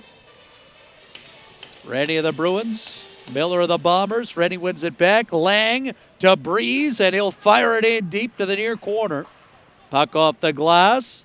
Taken back by Arbery and moved up ahead to Miller. Miller will send it in deep. First man in after it. Morozov got bodied off there. It's taken back here. Miller into the corner boards for Arbery. Now to Miller. Miller sends it back in for Arbery in the corner. Roughed up by Breeze down there, giving him a hard time on the wall. Puck poked to the line, but not cleared. It's back down deep. Morozov hunting in after it. Puck moved around to the far side boards now. Miller in to meet it. Pass into the middle, gobbled up here and escorted to center by Cash Olsen. 4:42 to go in this second period. Olsen drops it here to the left point. Ashby in with a quick shot, and that one whistled wide of the goal. Taken back here by Olsen. Olsen stops up with it. Olsen pivots with it again. Still in control. On for Ashby. Cross seam. Rennie's one-timer. Blocked by Fauchon. Puck taken back by Ron at the right point. Cross to the left. Ashby Cross seam again, looking for Olsen this time. It was deflected and taken back out to center. Breho has a man joining him, 2-on-1. A quick shot, Adams, a save. An excellent stop to keep his team within a single here. As this puck chipped off the wall back out to center. That's going to be another candidate for the Clifton's no-frill save of the game.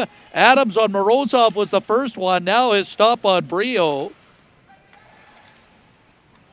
is another game saver as we hit the late stages of period 2, season on the line. Puck wrapped in deep by Estevan. Taken back here by Flin. No, it's not. Kept alive by Estevan here for a quick shot. From the point by Andrews, that was stopped. Puck taken back here. Beasley nearly intercepted this pass. Instead, it's merely deflected, and Jack Martin over the line on the attack. In with a shot. Grabbed and held under the arm of Dylan Adams. So let's check in now again on the YouTube live stream comments. Let's keep them going all night. Where are you listening in from? Maybe goal predictions here. Do the Bruins get the next one to tie, as we've seen over these last couple of games time and again? Remember, game 2, it was Flin, Flon, Estevan, Flin, Flon, Estevan, Flin, Flon, Estevan, and ultimately Flin, Flon in the double overtime. Look at last night. It was Estevan tying the game 2 times over as well. So we'll see if they've got some magic in them tonight as we hit the final 3:10 of this second period. Puck carried here by Andrews, wrapped around the boards to the near side here. And falling on top of that one was the Bomber forward down there, as Andrews was trying to get to that puck there. Gave a little shot to Marsden. Mounier comes over there, and cooler heads, as both sides will come away from this. But yes, picking up on the live stream comments as mentioned, Rupp Johnson comments in, says cheering on Beezer and Getzlaff from Bismarck, North Dakota. Let's go Bruins, start the bus back to Flin Flon. And that's right, if the Bruins are able to pull out a win tonight, remember that would extend the series to Game 5 back in Flin Flon to bring in the weekend. But it is the Bombers with a 1-0 lead here in Game 4 as we speak. Puck up ahead, deflected back at the Estevan blue line. Now the shoot-in is stopped up in behind by Adams. Adams to Ron on his tape. Off the glass, and oh boy, skips off a stanchion again. Taken on by Tedorenko now. Tedorenko behind the net, and then he'll go hard off the glass back to center. Puck poked up ahead by Cramp, but no further than the offensive blue line. Now Tedorenko backing up. Will gain steam. Carry in over the offensive blue line. Try to chip it by Yakubchuk. Nothing doing that time, but the follow-up by Breeze just offside as he looked to try and hold the zone. Reaching up to glove that one down. Austin comments in as well. Austin P says hi from Flin Flon and go Bombers. So 2:18 to go in this second period. 1 goal the difference. Flin Flon with a 1-0 lead. Shots 21-13 in favor of the Bombers, as well as this puck is chipped in deep by Ulmer. Puck played back up the middle. Fauchon with a shot. That was stopped by Adams. Puck taken back here at the right point. Holmes with a shot. That one tipped by Ewan in front. Bruins move it to the sideboards, but Stinton keeps it alive. Back to the point. Now Holmes with a shot. Blocked by Getzlaff. Nice play to get in the shooting lane, but can't get the clear. As a shot put back on goal is again wrapped up and neatly sorted by Dylan Adams. As we're getting to this point in the hockey game here, 1:47 to go in the second period. We know goals have been hard to come by in this series. And for the Bruins here, they need that next one here, in all likelihood. 23-13 now the shots, and a face-off deep in the Estevan zone to the left of Adams. Puck moved around here. Spinning pass by Arbery into the slot. Miller chops it home and make it 3 straight games for Connor Miller. With a goal on the board is, well, just one of those turnovers there that we've been talking about here that's been a little bit of a challenge for the Bruins in this series. And then it's chopped home. Nice play by Miller. And he'll make good here. Just turns around, rips the wrist shot there, snapping one off the far post and in after Arbery threw one to the front on a spin around pass. And that'll make it 2-0 Bombers here. For Miller, his 3rd of the playoffs. I believe Arbery will pick up an assist, but I'm not sure, as it was off a Bruins stick in that net front area and then thrown to Miller there where he intercepted. So it's Beasley now looking for an answer. Beasley in with a shot off the knob of the stick of Werner that time. Now a shot on by Elson was stopped. Elson chips a follow-up just wide of the goal. Puck chipped back out to center here as we hit the final minute of play in this second period. Puck up ahead here for Elson. Looking for Beasley as that pass just missed, so that will go for an icing call. 50.4 seconds to go.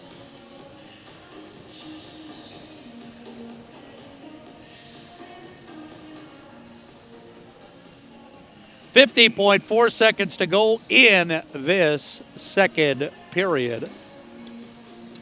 Beasley in to take the draw here. Won it back for the Bruins. Got it on here for Lang up the boards. Elson in control now. Will dump it off the wall back out to center. Taken back here by the Bombers, though. Miscue has the opening goal in this game.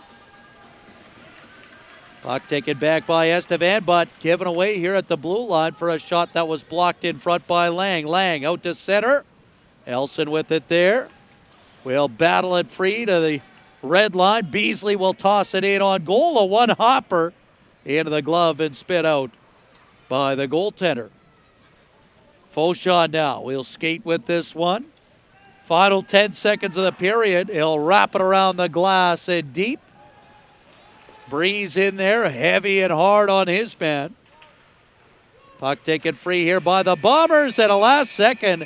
Excellent stop on Ulmer by Adams, and now some frustrations here a little bit, maybe boiling over as we'll get a bit of a dust up here between these two sides. And at the end of 40 minutes, it will be a 2-0 Bombers lead here. Heading in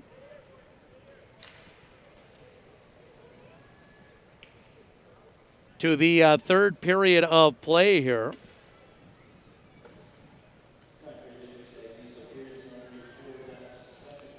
And so for the Bruins, they've got their work cut out for them here. 2-0 the Bombers lead at the end of 40. A big third period ahead. Estevan must win this game to stay alive this season, keep the series going, and force a Game 5.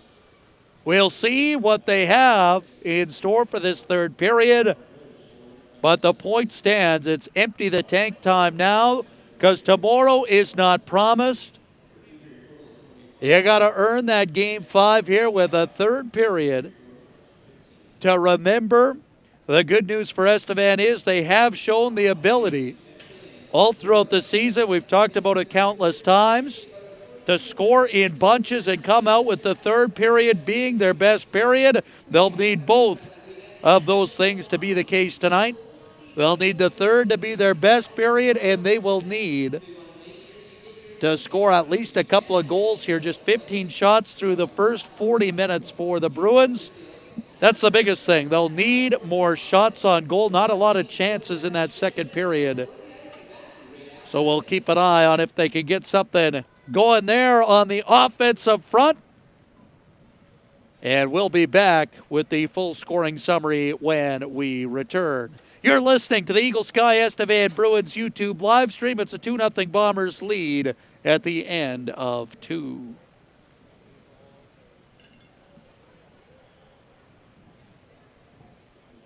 Hey Estevan, are you ready for unbeatable savings? At Clifton's No Frills, they pride themselves on community spirit and prices that won't be beat. Whether you're picking up fresh produce or pantry essentials, they have everything your family needs. And don't forget to join their PC Optimum Rewards program. Earn points with every purchase and save even more.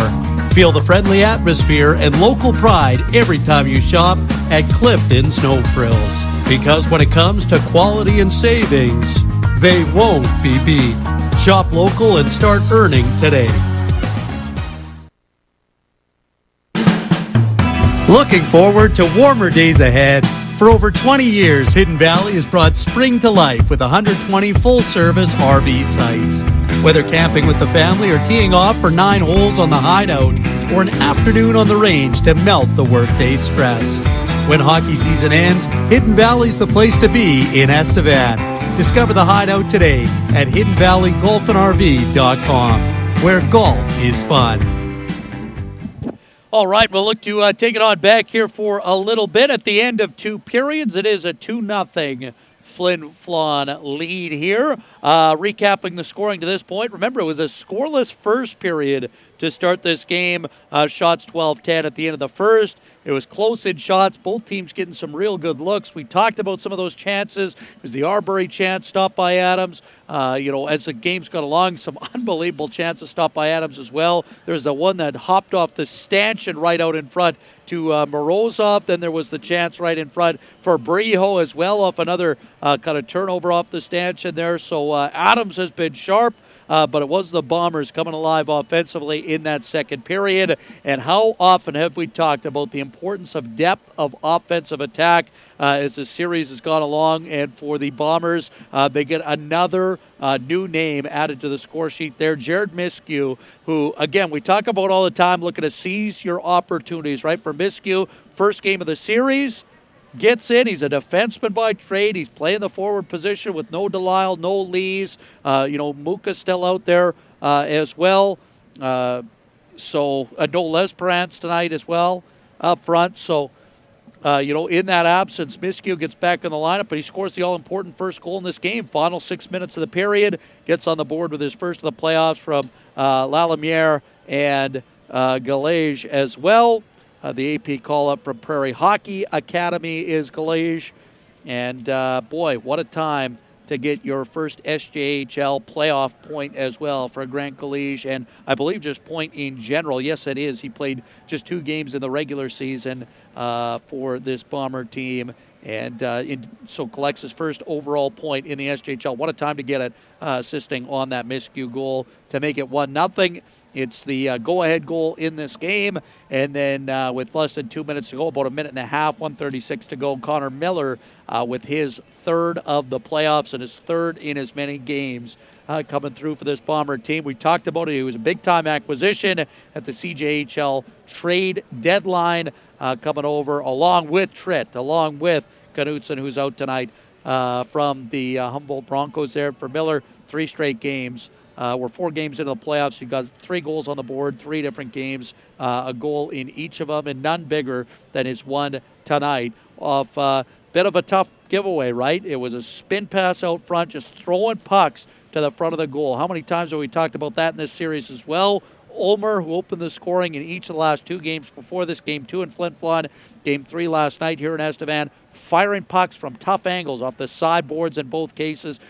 In game 2, it was a shot off the right sideboards, a left-hand shot, just firing one on goal. Last night, it was a left-hand shot in the left side corner. You got almost no angle, just throwing it on goal. You never know what can happen. And tonight, that Miller goal comes because Arbery just spins a pass, just fires it. He knew he had traffic in front. Fires the puck in towards that net front area. Bruins actually get their stick on it, but then it's just a giveaway right to Miller in that high slot area. He'll spin around, snap a wrist shot off the far post and in. And, that's one thing about this Bombers team. They're going to make you pay off turnovers. And, that just might be the difference in this game here to make it 2-0. Though that said, for the Bruins, the mindset has got to be positive here in the room right now, because you're looking at it, yes, the season's on the line, but it does you no good to go, oh boy, well, tough game here. I guess we're down 2 rep. You got to come out here look at it like we got the third period, and even if it's the last period of the year, got to go out there and give it your all. Tons of fans have come out here, over 900 again tonight, to take in the action. You got to continue to perform here, and if it is the last period of the season, you want to go out feeling good about your game, knowing that, hey, I left it all out there. You don't want to have any regrets heading into the summertime, because as we talked about, the beauty of junior hockey is also a little bit, of the tough part of junior hockey, which is no group comes back completely intact. Every year you got different guys aging out, moving on, different opportunities. 20s are not back as they graduate out, things like that. So this is their last chance as a group here. They're going to need a heck of a third period, one of their best of the year. But again, it's not anything insurmountable. It is just 2 goals on the board. So the mindset has to be shots on goal, traffic at the net. See if you can bang one in there. You get that next one. We've seen over the course of the year time and again how one goal changes the complete outlook of a hockey game. You get that next one, all of a sudden the momentum's going in your favor. Big hit can turn things. Even a scoring chance can turn things. A good shift in there, forechecking, building some offensive zone pressure. So we'll see what they can muster up. But again, this Bomber team is not going away. They want to close things out here tonight and get a little bit of a rest in before the start of round 2. So they're going to be giving it their all as well. This has the makings for a great third period still to come in this one. So with that, we are going to take a quick step aside here, and when we return, checking in on the other games. Game 4 action going on in 2 of the 3 other series tonight. We didn't get to talk about it too much last intermission, so when we return, we'll check in on a bit on the goal scorers in those other games. We've also seen some different goals in both of those games since we last checked in. So out-of-town scoreboard brought to you by our friends at the Western Star. When we return, you're listening to the Bruins YouTube live stream.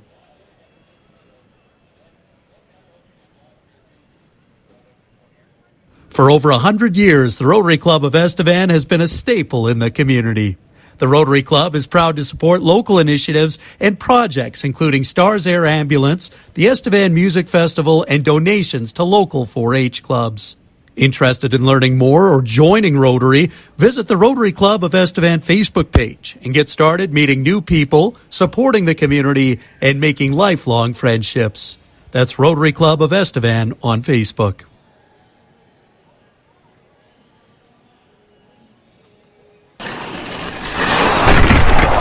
Ooh, now that was a bone-crushing hit. In hockey, big hits are just part of the game. That's why the Bruins trust Dr. Trevor Erdy to get them back to feeling their best. Dr. Erdy operates a full-time family practice in Estevan and has served as official chiropractor of the Bruins since 2015. Book an appointment today and get back to feeling your best with Dr. Trevor Erdy in Estevan. Call 306-634-2918. All right, we'll look to take it on back for a little bit here. We'll check in on those out-of-town scores. All kinds of Game 4 action going on in 2 of the 3 other series tonight. In Weyburn this evening, it's the Weyburn Red Wings and the Nipawin Hawks Game 4 action. That series is a 2-1 Weyburn lead. Weyburn actually with a big win last night in Game 3, the first in Weyburn. It was a 6-3 final, looking to build on that tonight and take a commanding 3-1 series lead. And it is Weyburn with a 2-1 advantage as we speak here to the late stages of period 2. Just under 3 minutes to go in that second period. Josh Sale with 1 goal. Drew Moldy with a goal as well, his second of the playoffs. Noah Heinrich would answer back for the Nipawin Hawks, the defenseman from Connor Watson and Eric Hoynes. Hoynes, one of the best, two-way centers in the league. He was one of the hottest players down the stretch as well. Top, 6 scorer in the league. And for Moldy, boy, we talked about him how many times during the season series as well, about his impact on that Weyburn team. Had a monster final weekend of the regular season as well.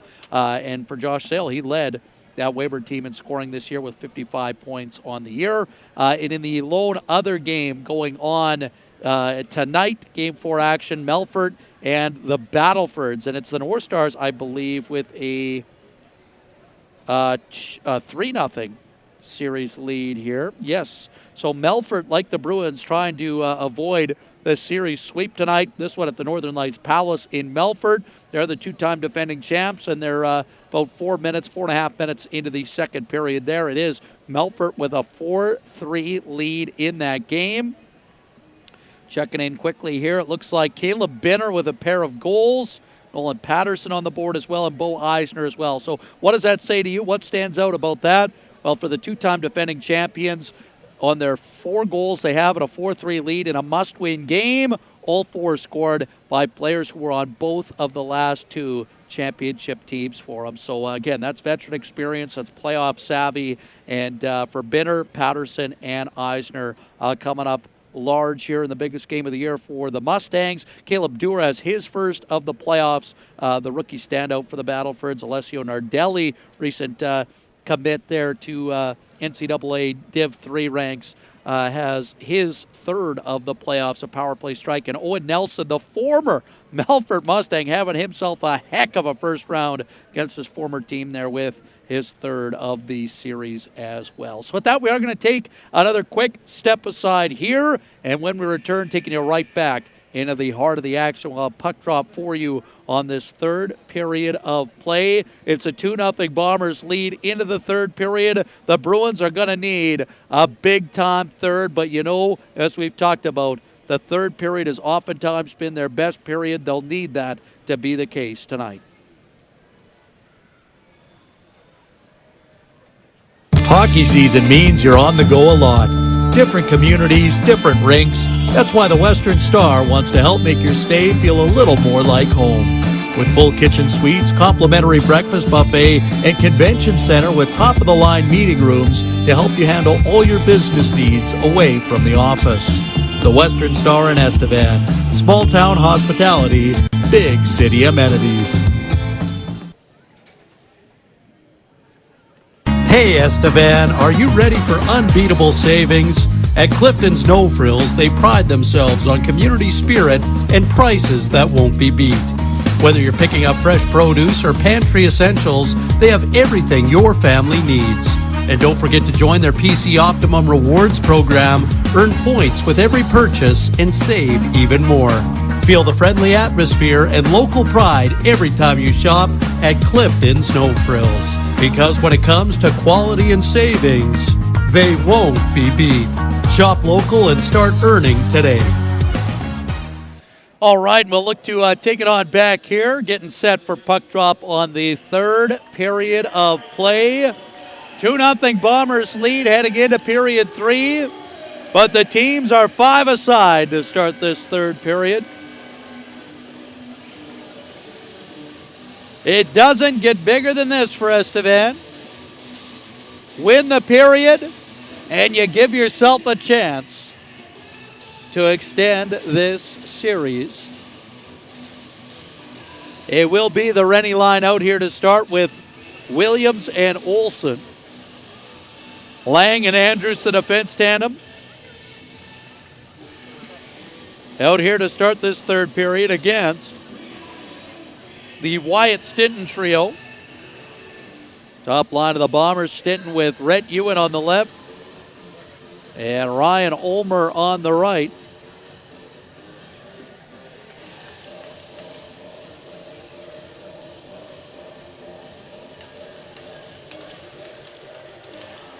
And we're set now for puck drop here. Rennie and Stinton battle off the draw. Rennie won it back. Bruins in control here. Lang off the sideboards, back out to center, and it's wired back in by Flin. Flon chipped into the corner boards now for Stinton. Stinton turns back with it, still in control. Back to the right point, now to the left. This puck batted in deep by Fulshon in behind the goal for Red Ewan. Ewan defended well by Ethan Andrews down there. Physical on him. Pushes his puck up ahead. This one lofted back in, glove down by Rylan Williams and sent ahead for Olsen. Olsen over the blue line on the attack. Cash Olsen now feeds it out front to Williams. And then he tried to relay a pass for Rennie in front. Broken up by the sprawling Nash Holmes. Puck taken over here by the Bombers. Holmes back behind his goaltender. Sends it across here. D to D play to Fauchon. Back for Holmes. Now up ahead to Arbery, and he'll deflecting deep. Back to set it up is Adams. He'll wind it up the boards. A quick shot on as Adams lost his stick. Puck taken back here by the Bruins. Carrying in. It's Onright on the attack. Onright with a shot. Tess Werner. What an excellent chance there. The best in a little while here for Estevan. Onright blitzing in, not unlike his goal in last night's Game 3. Onright will send a lead feed ahead to center.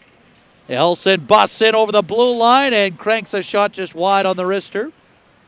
Puck taken back. Yakubchuk slaps it around, and now Breho out to center. Down the left wing side, he'll send it in deep. Out to handle is Adams. Sends it on for Jaron Ashby. Ashby off the side glass out to center, and now Getzlaf exploding in on the attack with a shot fought off on a nice glove stop by Werner. Now a shot goes wide of the goal. Picked up at the left point by Andrews. Getzlaf chops it back into the corner deep. Asmundsson in after it. Bruce stepped in front of him. Gets his pass up ahead, and it's chipped off the sideboards and glass to center. Getzlaf. As far as the offensive blue line, taken back here now by Holt, and offside back over the offensive blue line. So nearing 2.5 minutes gone in this third period. Still a 2-0 Bomber lead. We're going to face off here just outside the Flin-Flon line.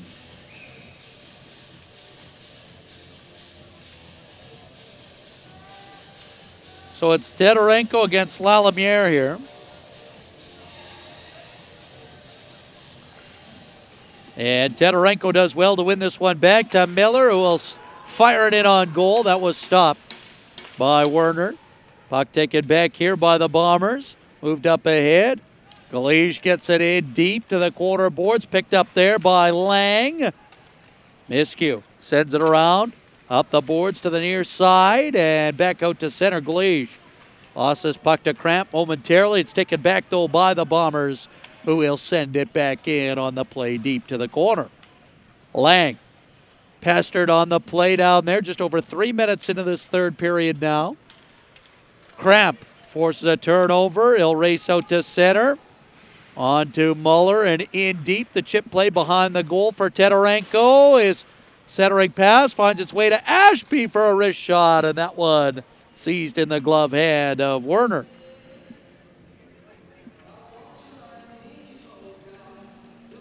So Finn Werner will see a face-off now coming up to his right this time in the Bomber zone.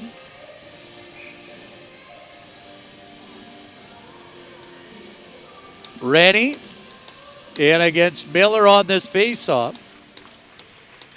Puck controlled by the Bombers and shuffled back out to center. Olsen back to get it. We'll send a saucer pass across to Ron. Up ahead here to Williams and in deep. Stopped up by Werner. Picked up here by Mounier. Got it around the boards. Not cleared past Ashby for a shot tipped by Williams high. Now it's taken down low here. Miller roughed up by Williams in there. Heavy. Flying pressure. Bombers with it though, and will alley-oop this one back out to center. Ron up ahead to Williams. Over the blue line. Lead feed was gobbled up by Mounier. Mounier across now, and Marsden out to center. Puck batted down by Stinton. Stinton will send it in deep here again. Giving chase after it on Ethan Andrews. Andrews to Ashby around the boards. Onright couldn't handle it cleanly that time. It's taken back here by Elson now. Elson to center over the attacking blue line. We'll send it in deep. Racing in after it now. Onright. Puck taken back by the Bombers though and moved into the middle here. Tape-to-tape passes the length of the ice. Puck swatted back in deep by Onright. About 4.5 minutes into this third period now. Bombers will send it up ahead to Stinton, and he'll send it in deep. Ulmer giving chase, picks it up behind the net, wraps it around the boards, back to the left point here. Fauchon with a shot, tipped in front by Rhett Ewan. Ewan now behind the net. Got it back out to the right point, a shot. That one blocked off as Onright got in the shooting lane that time. Onright deflects this one back out to center and will head to the bench on a line change. 5:10 gone in this third period as the Bombers fire it back in deep. Still a 2-0 game here. Estevan looking for the regroup.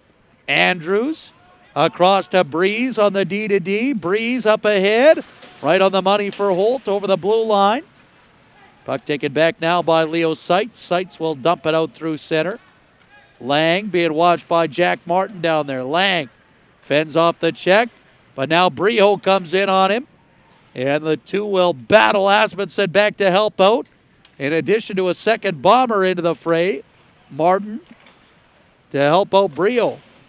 Puck back out to center, batted off the sideboards, and then taken back in. Here come the Bombers. Bruce looking in the middle. Brio with a shot stopped by Adams on the near post.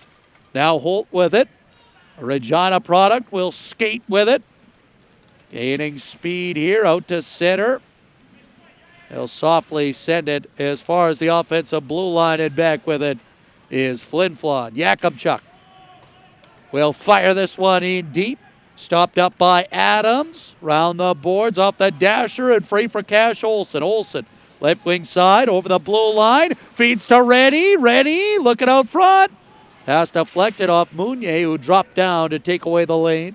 Puck taken back by Lalimiere now. Lalimiere over the blue line, but offside with Miskew. So about 6.5 minutes, 6:37 into this third period. We'll get a stoppage in play here off the offside call and a face-off as a result just outside the Bruin blue line. Shots 26-19 for the Bombers. Rennie against Miller on this face-off. Miller won this one back and will send it in for a shoot-in just wide of the goal. Bounce back out towards the net front. Adams with the glove on that one. 13-17 to go in this third period. Face-off to the left of the Bruins goal this time. And so Estevan will make a line change. They'll send out Tedorenko's unit. Tedorenko, the right-hander, to take this face-off. He's got Muller and Cramp with him. Puck one back here into the Estevan zone. Andrews off the sideboards, up the right side wall to Muller. Now in the middle to Cramp. He'll fire a shot on, steered aside by the stick of Werner. Puck taken back here, out of the corner boards. Bruins trying to initiate some kind of offense here. On the brink of 20 shots for the night. Puck taken over by Fauchon. He'll dump it behind his goaltender. Taken on here by Miller. Now to Holmes. Now to the near side, Fauchon. Up the middle of the ice here, out to center. It's Arbery. Arbery dropped it off. Morozov over the blue line on the attack. He's got that puck on a string. Morozov winds in. Can't get the shot away. Fanned on it. Taken back by Tedorenko, and he'll just rip it off the glass. But that'll be an icing call going against the Bruins. So Flin Flon will get the line change. Estevan will not be permitted to do so. And with 12:20 to go in this third period, fast approaching that midway mark of this third period. Still a 2-0 Bombers lead here. Bruins with a face-off to the right of their goaltender, Adams. Draw one back to the left point. Mounier down in the corner. Andrews gloved it down. Andrews up ahead. Cramp out to center. Muller in the middle for Tedorenko. Tedorenko was tripped up here, I believe. No, he wasn't. It might have just been a hang-on for a quick whistle by the goaltender. And yes, in fact, that is what it was.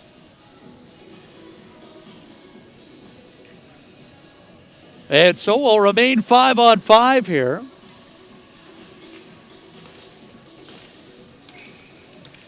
Nearing 8 minutes gone in this third period. 12:05 to go in the third. Bombers win this face-off out of the defensive zone into center. Morozov off the sideboards to Arbery. Arbery up ahead. On the right wing side, Miller cuts over the line, feeds Morozov with a shot stopped by Adams. Off the blocker hand. Now Ron with it. Ron up ahead to Williams. Williams. Lead feed for Rennie just out of his reach that time. Taken back here by Braden Bruce. Bruce will send a pass ahead right on the money to Morozov through center. Morozov tries to send it in deep. Ron takes it back, but it's off the side stanchion, and Morozov right back in a battle. Weight control back and send it around the boards for Yakubchuk. Yakubchuk spins away with it. Shot wide by Martin. Taken on by Jaron Ashby up the boards here for Olsen. He'll bump it back for Ashby and back out to center where it can be taken on by Ewan. Rennie over the line. Run out of real estate there. Puck turned back at center.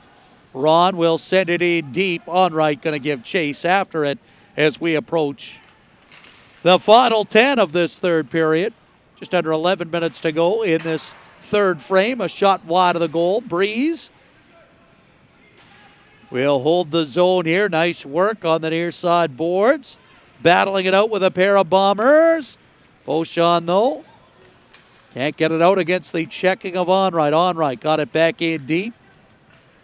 This one now aerialed back out to center and taken over by Elson. Slapped off the side boards. And Flin Flon back with it. D to D, it's moved. Holmes now. Nash Holmes up ahead. Breho out of his reach. It's just chipped back in to the Estevan zone.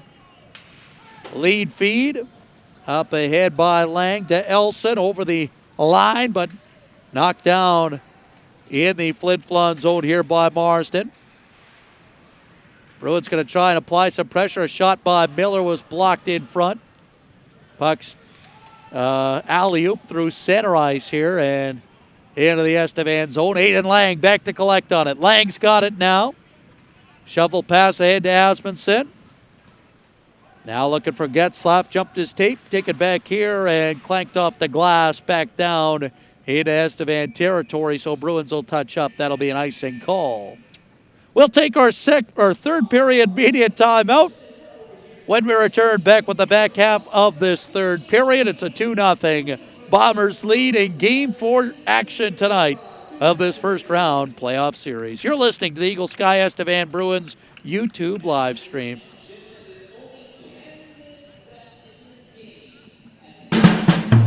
Looking forward to warmer days ahead. For over 20 years, Hidden Valley has brought spring to life with 120 full-service RV sites. Whether camping with the family or teeing off for 9 holes on the Hideout or an afternoon on the range to melt the workday stress. When hockey season ends, Hidden Valley's the place to be in Estevan. Discover the Hideout today at HiddenValleyGolfandRV.com, where golf is fun. All right, we'll get set for the resumption of play here coming off the third period media timeout. Game 4 action if you're just tuning in this first round best of 7. It's the Bombers by a pair here with 9:31 to go in this third period. And as we always talk about, that next goal, oh so important if the Bruins get it. Still plenty of time left in this game for one more.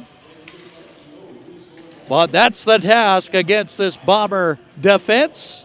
And continuing pressure offensively as well when they're able. Puck up ahead here for Ron. Ron free to Rennie in open ice. Back for Ron. Ron will send it in and Rennie in pursuit. Rennie to the end boards here. Got it free to Williams. Back to Andrews. Will step into one and an excellent save by the goaltender Werner that time. Tracking it into the glove to hold on here for a whistle and stoppage in play. 11 minutes gone, 9 to go in this third period. Williams against Stinton on the face-off this time. Stinton won this one. And he'll play it across right in front of his own goal to Ulmer on the far side. Ulmer on the right side. Up for Rhett Ewan into the corner there. As this puck is touched, I believe we're getting a penalty call here. Sure enough, it's going to be a tripping call on Andrews. The infraction against Rhett Ewan, who is barreling in again on that relentless forecheck, as Andrews will sit for 2 here, and it's going to be Bombers back to the power play. Bruins back to the Apex Distribution penalty kill, and it goes without saying, the biggest penalty kill of the season here. 8:49 to go in this third period of a must-win game. You're trailing by 2. If it becomes 3, it might be the end here. So for the Bruins, need to do what they can to stick within a pair. Puck one here, controlled by the Bombers. Moved here for Seitz around the outside. Puck played back to the right point here. Now Fauchon down on the half boards. Martin back to the point. Seitz back to Martin. He'll drop to Leo Seitz. Seitz to Martin. His wrist shot stymied, and back the other way. Here comes Rory Elson on the attack. Nearly gained the center red, and puck is played in deep of the zone. Puck taken back here by Fauchon. Lead feet ahead for Martin. Martin over the blue line. Sent in deep here. Now back for Fauchon at the left point, across to the right. Now to the goal line and back for Arbery. Now goal line to Seitz. Seitz back to the right point, Arbery. Now to the left, Fauchon across the one-timer by Jack Martin was stopped by Adams on a nice pad stop. Bruins unable to get the clear. Kept alive here by Miller. Puck taken free now by Tedorenko. Tedorenko will lose it inside the defensive zone, and it's Miller right in with a shot and an excellent save there by Adams. As the Bruins just too many turnovers. Yeah, that's a tough one there. Bombers on the power play. Make a great play to get the steal, and then, just tough turnover there. To Connor Miller, he's got goals in 3 straight games here, and give him a breakaway in on the goaltender. So Adams a big stop. This face-off one back for Miskew. The control here. Quick shot on by Stinton from a tough angle. Now Stinton's got it again. Back to Miskew. He'll play it down the boards here. Down low now. It's Beasley who will work it free off the side boards. Battling there with Stinton and muscles that puck out to center. Nice work by Beasley to get the clear, but Stinton right back in. Stinton on the right for Lalimiere, right to the front of the goal. And this puck chopped to the line, not cleared past the defender that time, and a quick shot on was stopped by Adams. He got the quick whistle. So a stoppage in play here as a result.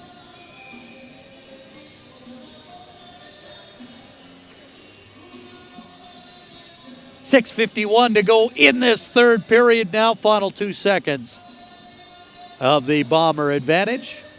Shots 30-21 for Flin. So we'll get a face-off here to the left of Adams this time.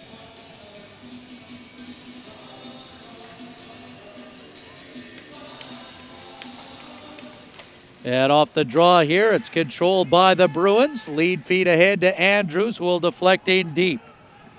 Rennie giving chase after it. Puck taken free here by Holmes. Nash Holmes out to center. Glove down by Morozov, who will carry in. A lead feet ahead. Now a turnaround shot by Arbery was off the outside of the net. Taken back here by Ryland Williams. Out of the defensive zone. Looking to work his way to center. Lead feed though.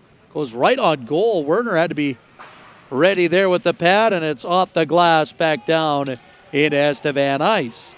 Stopped there by Adams. Andrews, the lead feed on a stretch pass for Rennie. Ships it off the boards, but it's just taken right back by a Flin stick. Stinton out to center now. Handled by Ashby, but it comes back to him. Stinton right out front. What a save by Adams. Again, that's the third one tonight. Unbelievable stop. 10 bells on Rhett Ewan, looking for his third of the series. Unbelievable glove stop that time to keep it a 2-0 game here and keep the Bruins within a shot of getting within one. Down to the final 5:36 of this third period. Ron from center to the offensive blue line. Getzlaff pokes it up ahead. Bruce will knock it down and send out to center. It's a 2-on-1 from center. Stinton in with a shot, and that one off the end glass high of the net. Puck taken over here by the Bruins, chipped off the side. Boards to center, no further. Fired in on a long-distance shot stopped by Adams. 5:08 to go in this third period now. Asmundson got it in deep. Goes into the end wall hard there. Looking to set up something offensively here for the Bruins late, but instead I believe it's going to be a penalty call here.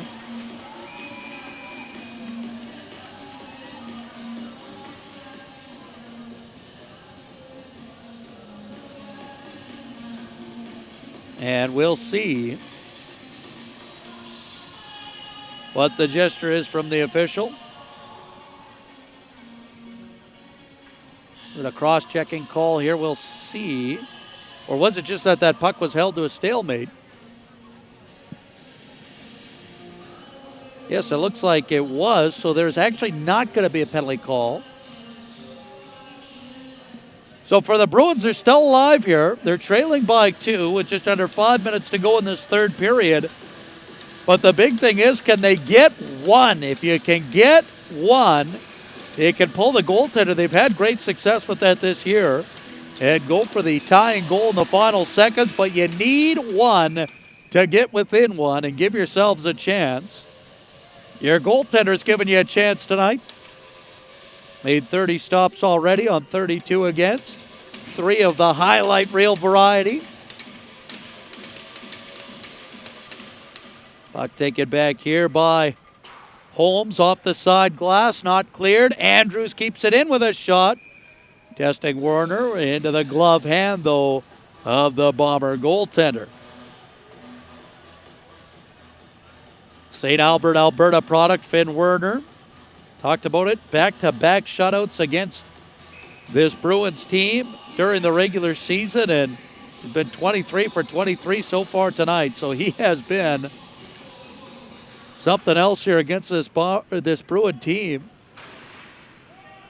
As this puck is set up ahead here by Flin Flon into the offensive zone. Puck off the side glass stanchion. Taken back here by Matthew Ron. Dropped for Andrews. 4.5 to go in this third period. Cross to Ron. Ron to center. Wanders in over the blue line. It will chip it in deep. Give chase in after it. Puck around the boards here. Flin Flon. Control. Will alley-oop this one out to center. And Andrews will settle it down. Andrews now with his head up. Sends a pass on for Rennie. Rennie into the corner. Puck taken back, though, by Fauchon this time. Up ahead now for Ulmer. Ulmer to center and in deep. Puck picked up by Jaron Ashby now. Ashby up ahead to Williams.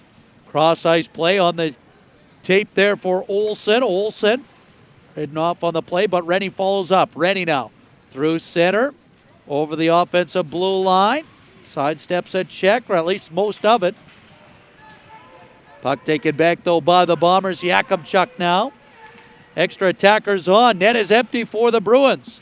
So with 3.5 minutes to go in this third period, season on the line here. Bruins going for it.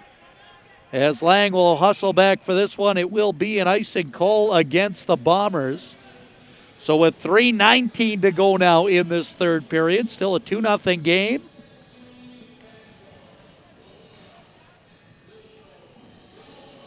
And I believe we're going to have a timeout called here. And yes, we do. The Bruins will call their timeout. Head coach Drew Koser down there called the timeout. He's got the whiteboard in hand. They've got time to get that next one. And then make it a down-to-the-wire finish here again. We've seen this Bruins team. They have capitalized time and again late in games with the net empty and the extra attacker on. We'll see what they can muster up here. Season on the line. Must win tonight to force a game 5. And they're drawing up the play, looking to do just that. Drew Koser down there, eye level with his players, looking everybody in the face to make sure they know where they're going here off this face-off. So Bruins will have the extra attacker on. Empty net at the other end of the rink. And it will be Asmundson against Stinton on the face-off to start it off.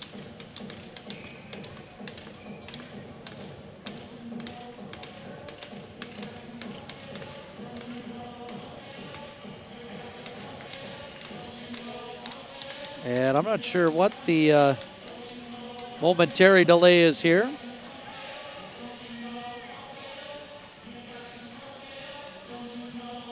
But it will be, oh, there we go. They're getting Ulmer back on the ice.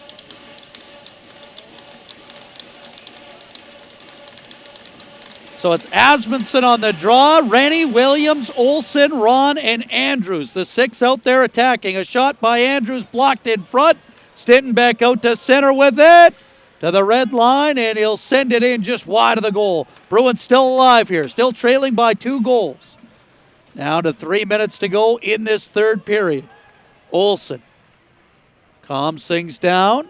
Head fakes to the middle, and now will send a pass ahead to Williams. Left wing side. He'll wrap it around the boards deep. Stopped up here by Fauchon. Up the wall. Stinton knocked it down. Got it to the line and out to center. Puck drop back now for Matthew Ron. Ron up ahead to Olsen and in deep. Yakimchuk now. Settles it down. Moves it up the boards here. Arbery will fire it down the length of the ice here, and it will just wobble its way over the icing line there. So we will get the whistle. We'll get a face-off back deep in the Bomber zone. 2:24 to go in this third period.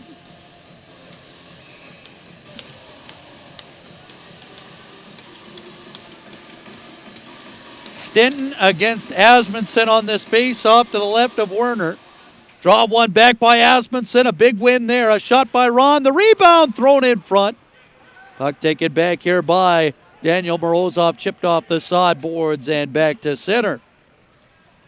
Taken over here by Andrews. He's being watched by Reed Arbery down there. Andrews behind his goaltender. Down to the final 2 minutes of this third period. Asmundson to center. We'll send it in deep. First man back to get it here is Holmes. Nash Holmes ridden off on the play. Kick free now to an open wing. Taken on by the Bombers. And it's Morozov out to center. In with the empty net. He'll pass it across instead. Arbery to the middle. His shot blocked off. Andrews got in front of it. Minute 40 to go. Bruins still alive here. They need 2. It starts with the next one. Ron over the blue line. Turn back. Getzlaff with a shot blocked in front. And back out to center. Beasley now will play it across to the near side boards. Minute 20 to go in this third period. And this puck will dribble down. No icing this time as it was just hopping over a stick. Andrews from his own zone now. Leads for on right on the attack. Right up the middle. Turn back to center. Ron will wind it in. Knocked down by Mounier and played back out to center. We're into the final minute now of this third period. Puck around the boards. Ron keeps it in deep. Sights across on the near side. And a turnaround shot, a howitzer by Elson. Yeah, and that one off the high glass and over the glass into the meshing out of play. 48 seconds to go in this third period. And Bruins are going to make another line change here.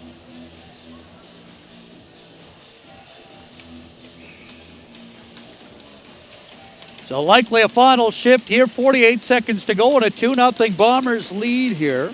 Bruins with an offensive zone face-off though, and they're still gunning. Looking to make it a close to the wire finish here. Puck taken on by Rennie off the one draw.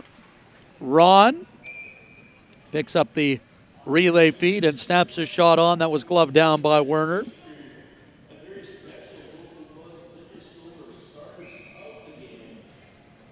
And so we've got a face-off now deep in the Flin-Flon zone again. Puck one to the sideboards. Scrambled for to the line. Williams keeps it alive with a shot wide of the goal. Full shot off the wall. Puck kept alive now. Olsen working off the half boards, back to Andrews, to Williams. His shot blocked. Then Andrews' shot blocked by Rhett Ewan. Puck fired by Andrews again, blocked down in front. Bombers just getting in those shooting lanes, taking away these chances. Now a shot by Andrews was stopped by Werner. And a final clear down the ice should do it. Williams going to race back for it and tag up, so we'll get 3 seconds here to close this game out.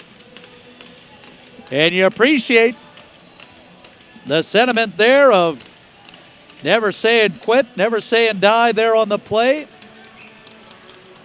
And Bruins are going to call off Cash Olsen here. They'll send out Getzlaff, a 20-year-old instead, for the final 3 seconds here. As the puck is dropped, a final shot stopped by Werner. And that will do it. And the Bombers, to their credit, will take it in a 4-game sweep. But for the Bruins, although it is a tough one here and the season is over, you look at the series as a whole, you look at Game 2, battling it out to double overtime. You look at last game there, it's a 1-goal game to the final 12 seconds when an empty netter stretches it out. And you look at overall the body of work this season, and for this team, a return to the playoffs after missing a season ago.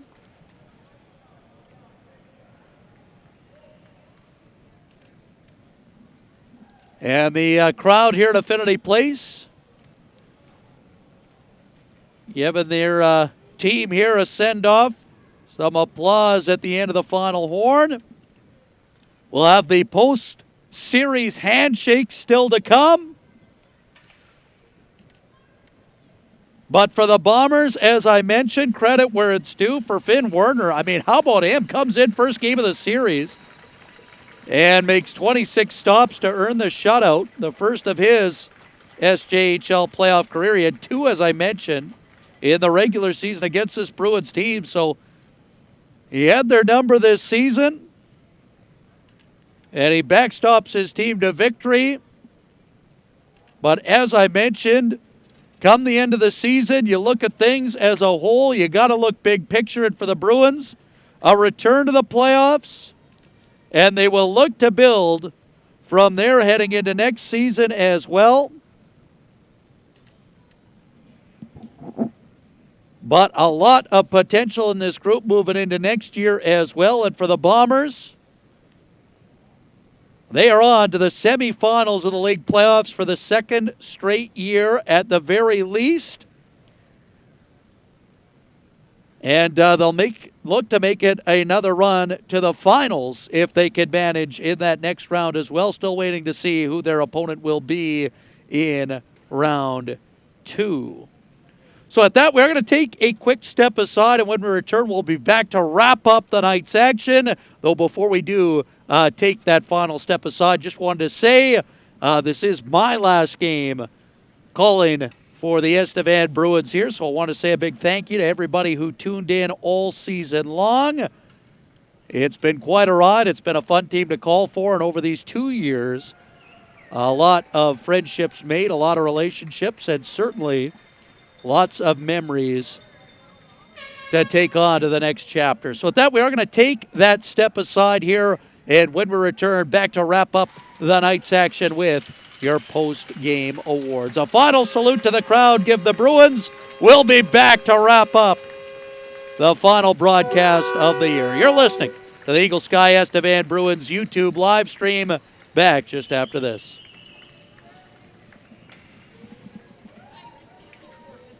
For over 100 years, the Rotary Club of Estevan has been a staple in the community. The Rotary Club is proud to support local initiatives and projects including Stars Air Ambulance, the Estevan Music Festival, and donations to local 4-H clubs. Interested in learning more or joining Rotary? Visit the Rotary Club of Estevan Facebook page and get started meeting new people, supporting the community, and making lifelong friendships. That's Rotary Club of Estevan on Facebook. To be at their best, your Estevan Bruins have to feel their best. Dr. Trevor Erdy is the official chiropractor of the Estevan Bruins. Located at King Street Chiropractic in Estevan, Dr. Erdy operates a full-time family practice in the community. As a chiropractor, he assesses, diagnoses, and delivers hands-on chiropractic treatment to his patients. Call Dr. Trevor Erdy today to book your appointment, 306-634-2918.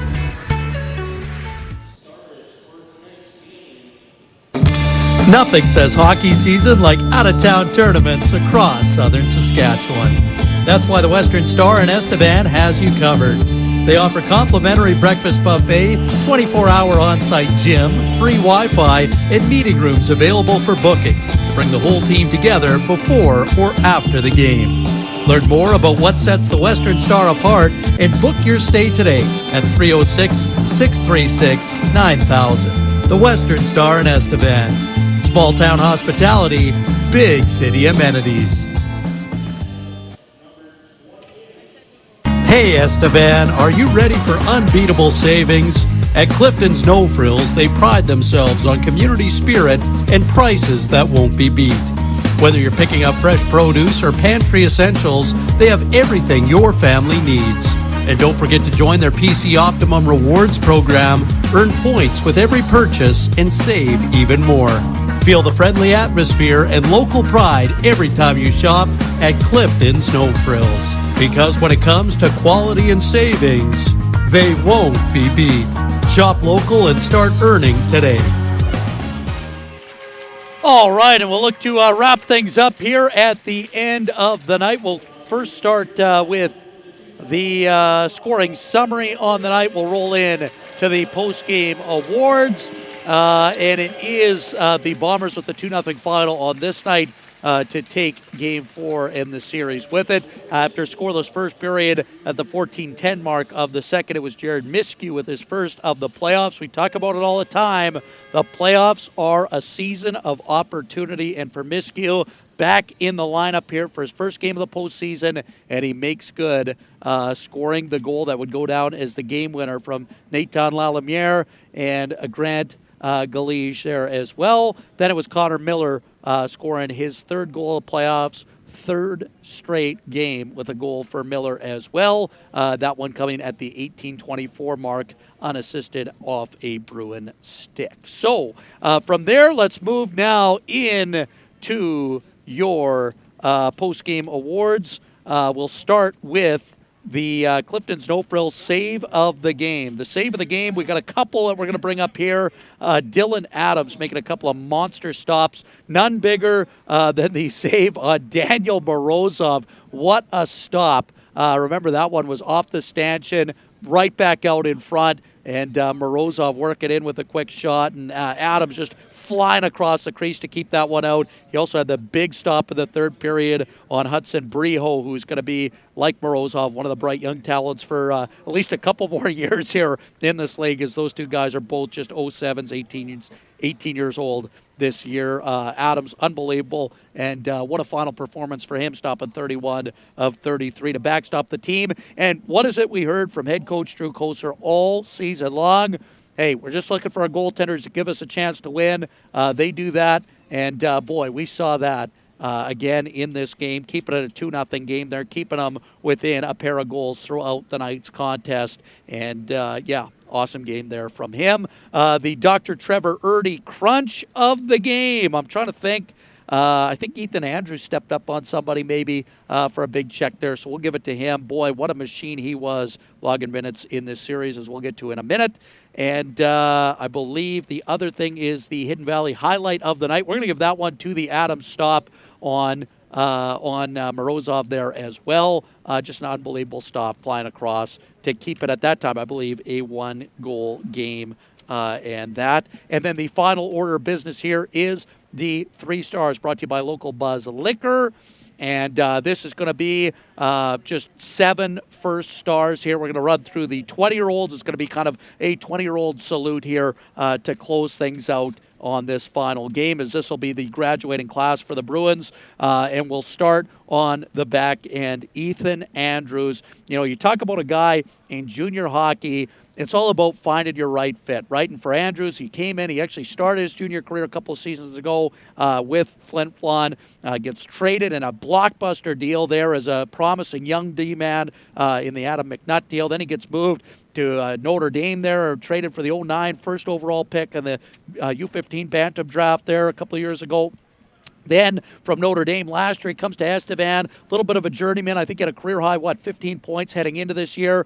But to his credit, boy, he's continued to work on his game there. He's continued to get better every year. And you look at what he's been able to do this year. 6th in defenseman scoring at the end of the year. 41 points in 54 games. An incredible year. 11 goals for him as a defenseman. If you haven't yet got the second edition, Volume 2 of the Bruins yearbook, check out that feature there. He talks about, really embracing a mentorship role as well, alongside Aiden Lang on the top pair all season long, working together there. Wearing an A on his jersey here. And that just goes to show you that sometimes all it takes is finding that right fit. And for Andrews, from the time he came here to Estevan last season at the trade deadline, he's really just found a home here, and again was recognized as a leader on this team heading into the year, given an A on his jersey as an alternate captain. And we saw in this series there, played about, oh boy, I don't even know. I venture to guess how many minutes per game, especially when you consider that double overtime game. He was probably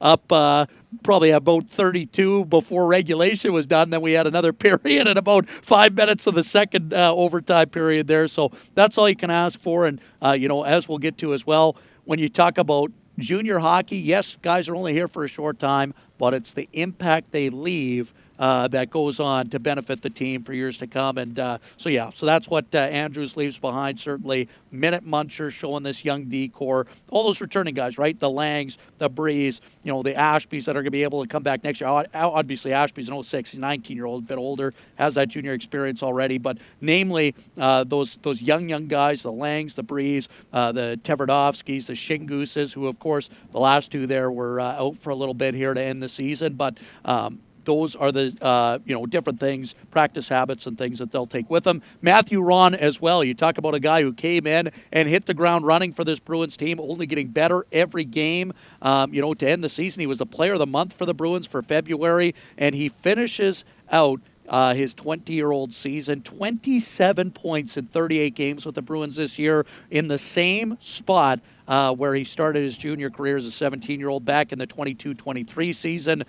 Just, again, great veteran influence. And, again, showing all these young guys who are going to be back next year what it takes to win in the most meaningful time of the year. Scored a ton of points down the stretch, played his best hockey down the stretch, and scored maybe the biggest goal of the season, right back in Game 2 there. Got the team on the board, got the engines rolling in this series. He is the second 20-year-old D-man. And then up front there, you look at Colton Getzlaff. He was one of the big acquisitions in the off-season there. You talk about a guy who, physicality. How many times was he dropping the gloves, stepping up for teammates this year?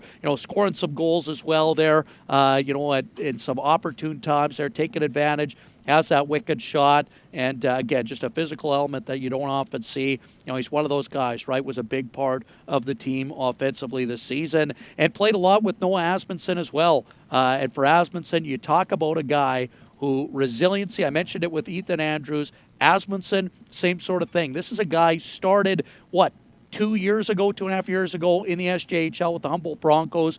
Ended up having to go elsewhere. He had to go to the KIJHL in BC there, but he stuck with it. Finds his way back into the SJ this season and was one of the leaders in power play goals this year, finding a home there and a really pivotal role on this Bruins team, and really anchoring that third line as well, as far as bringing some size, bringing some of that grit factor, while scoring 32 points in the 47 games. And as mentioned, they're looking just at the power play goal total, 11 power play goals this year. What a season for him.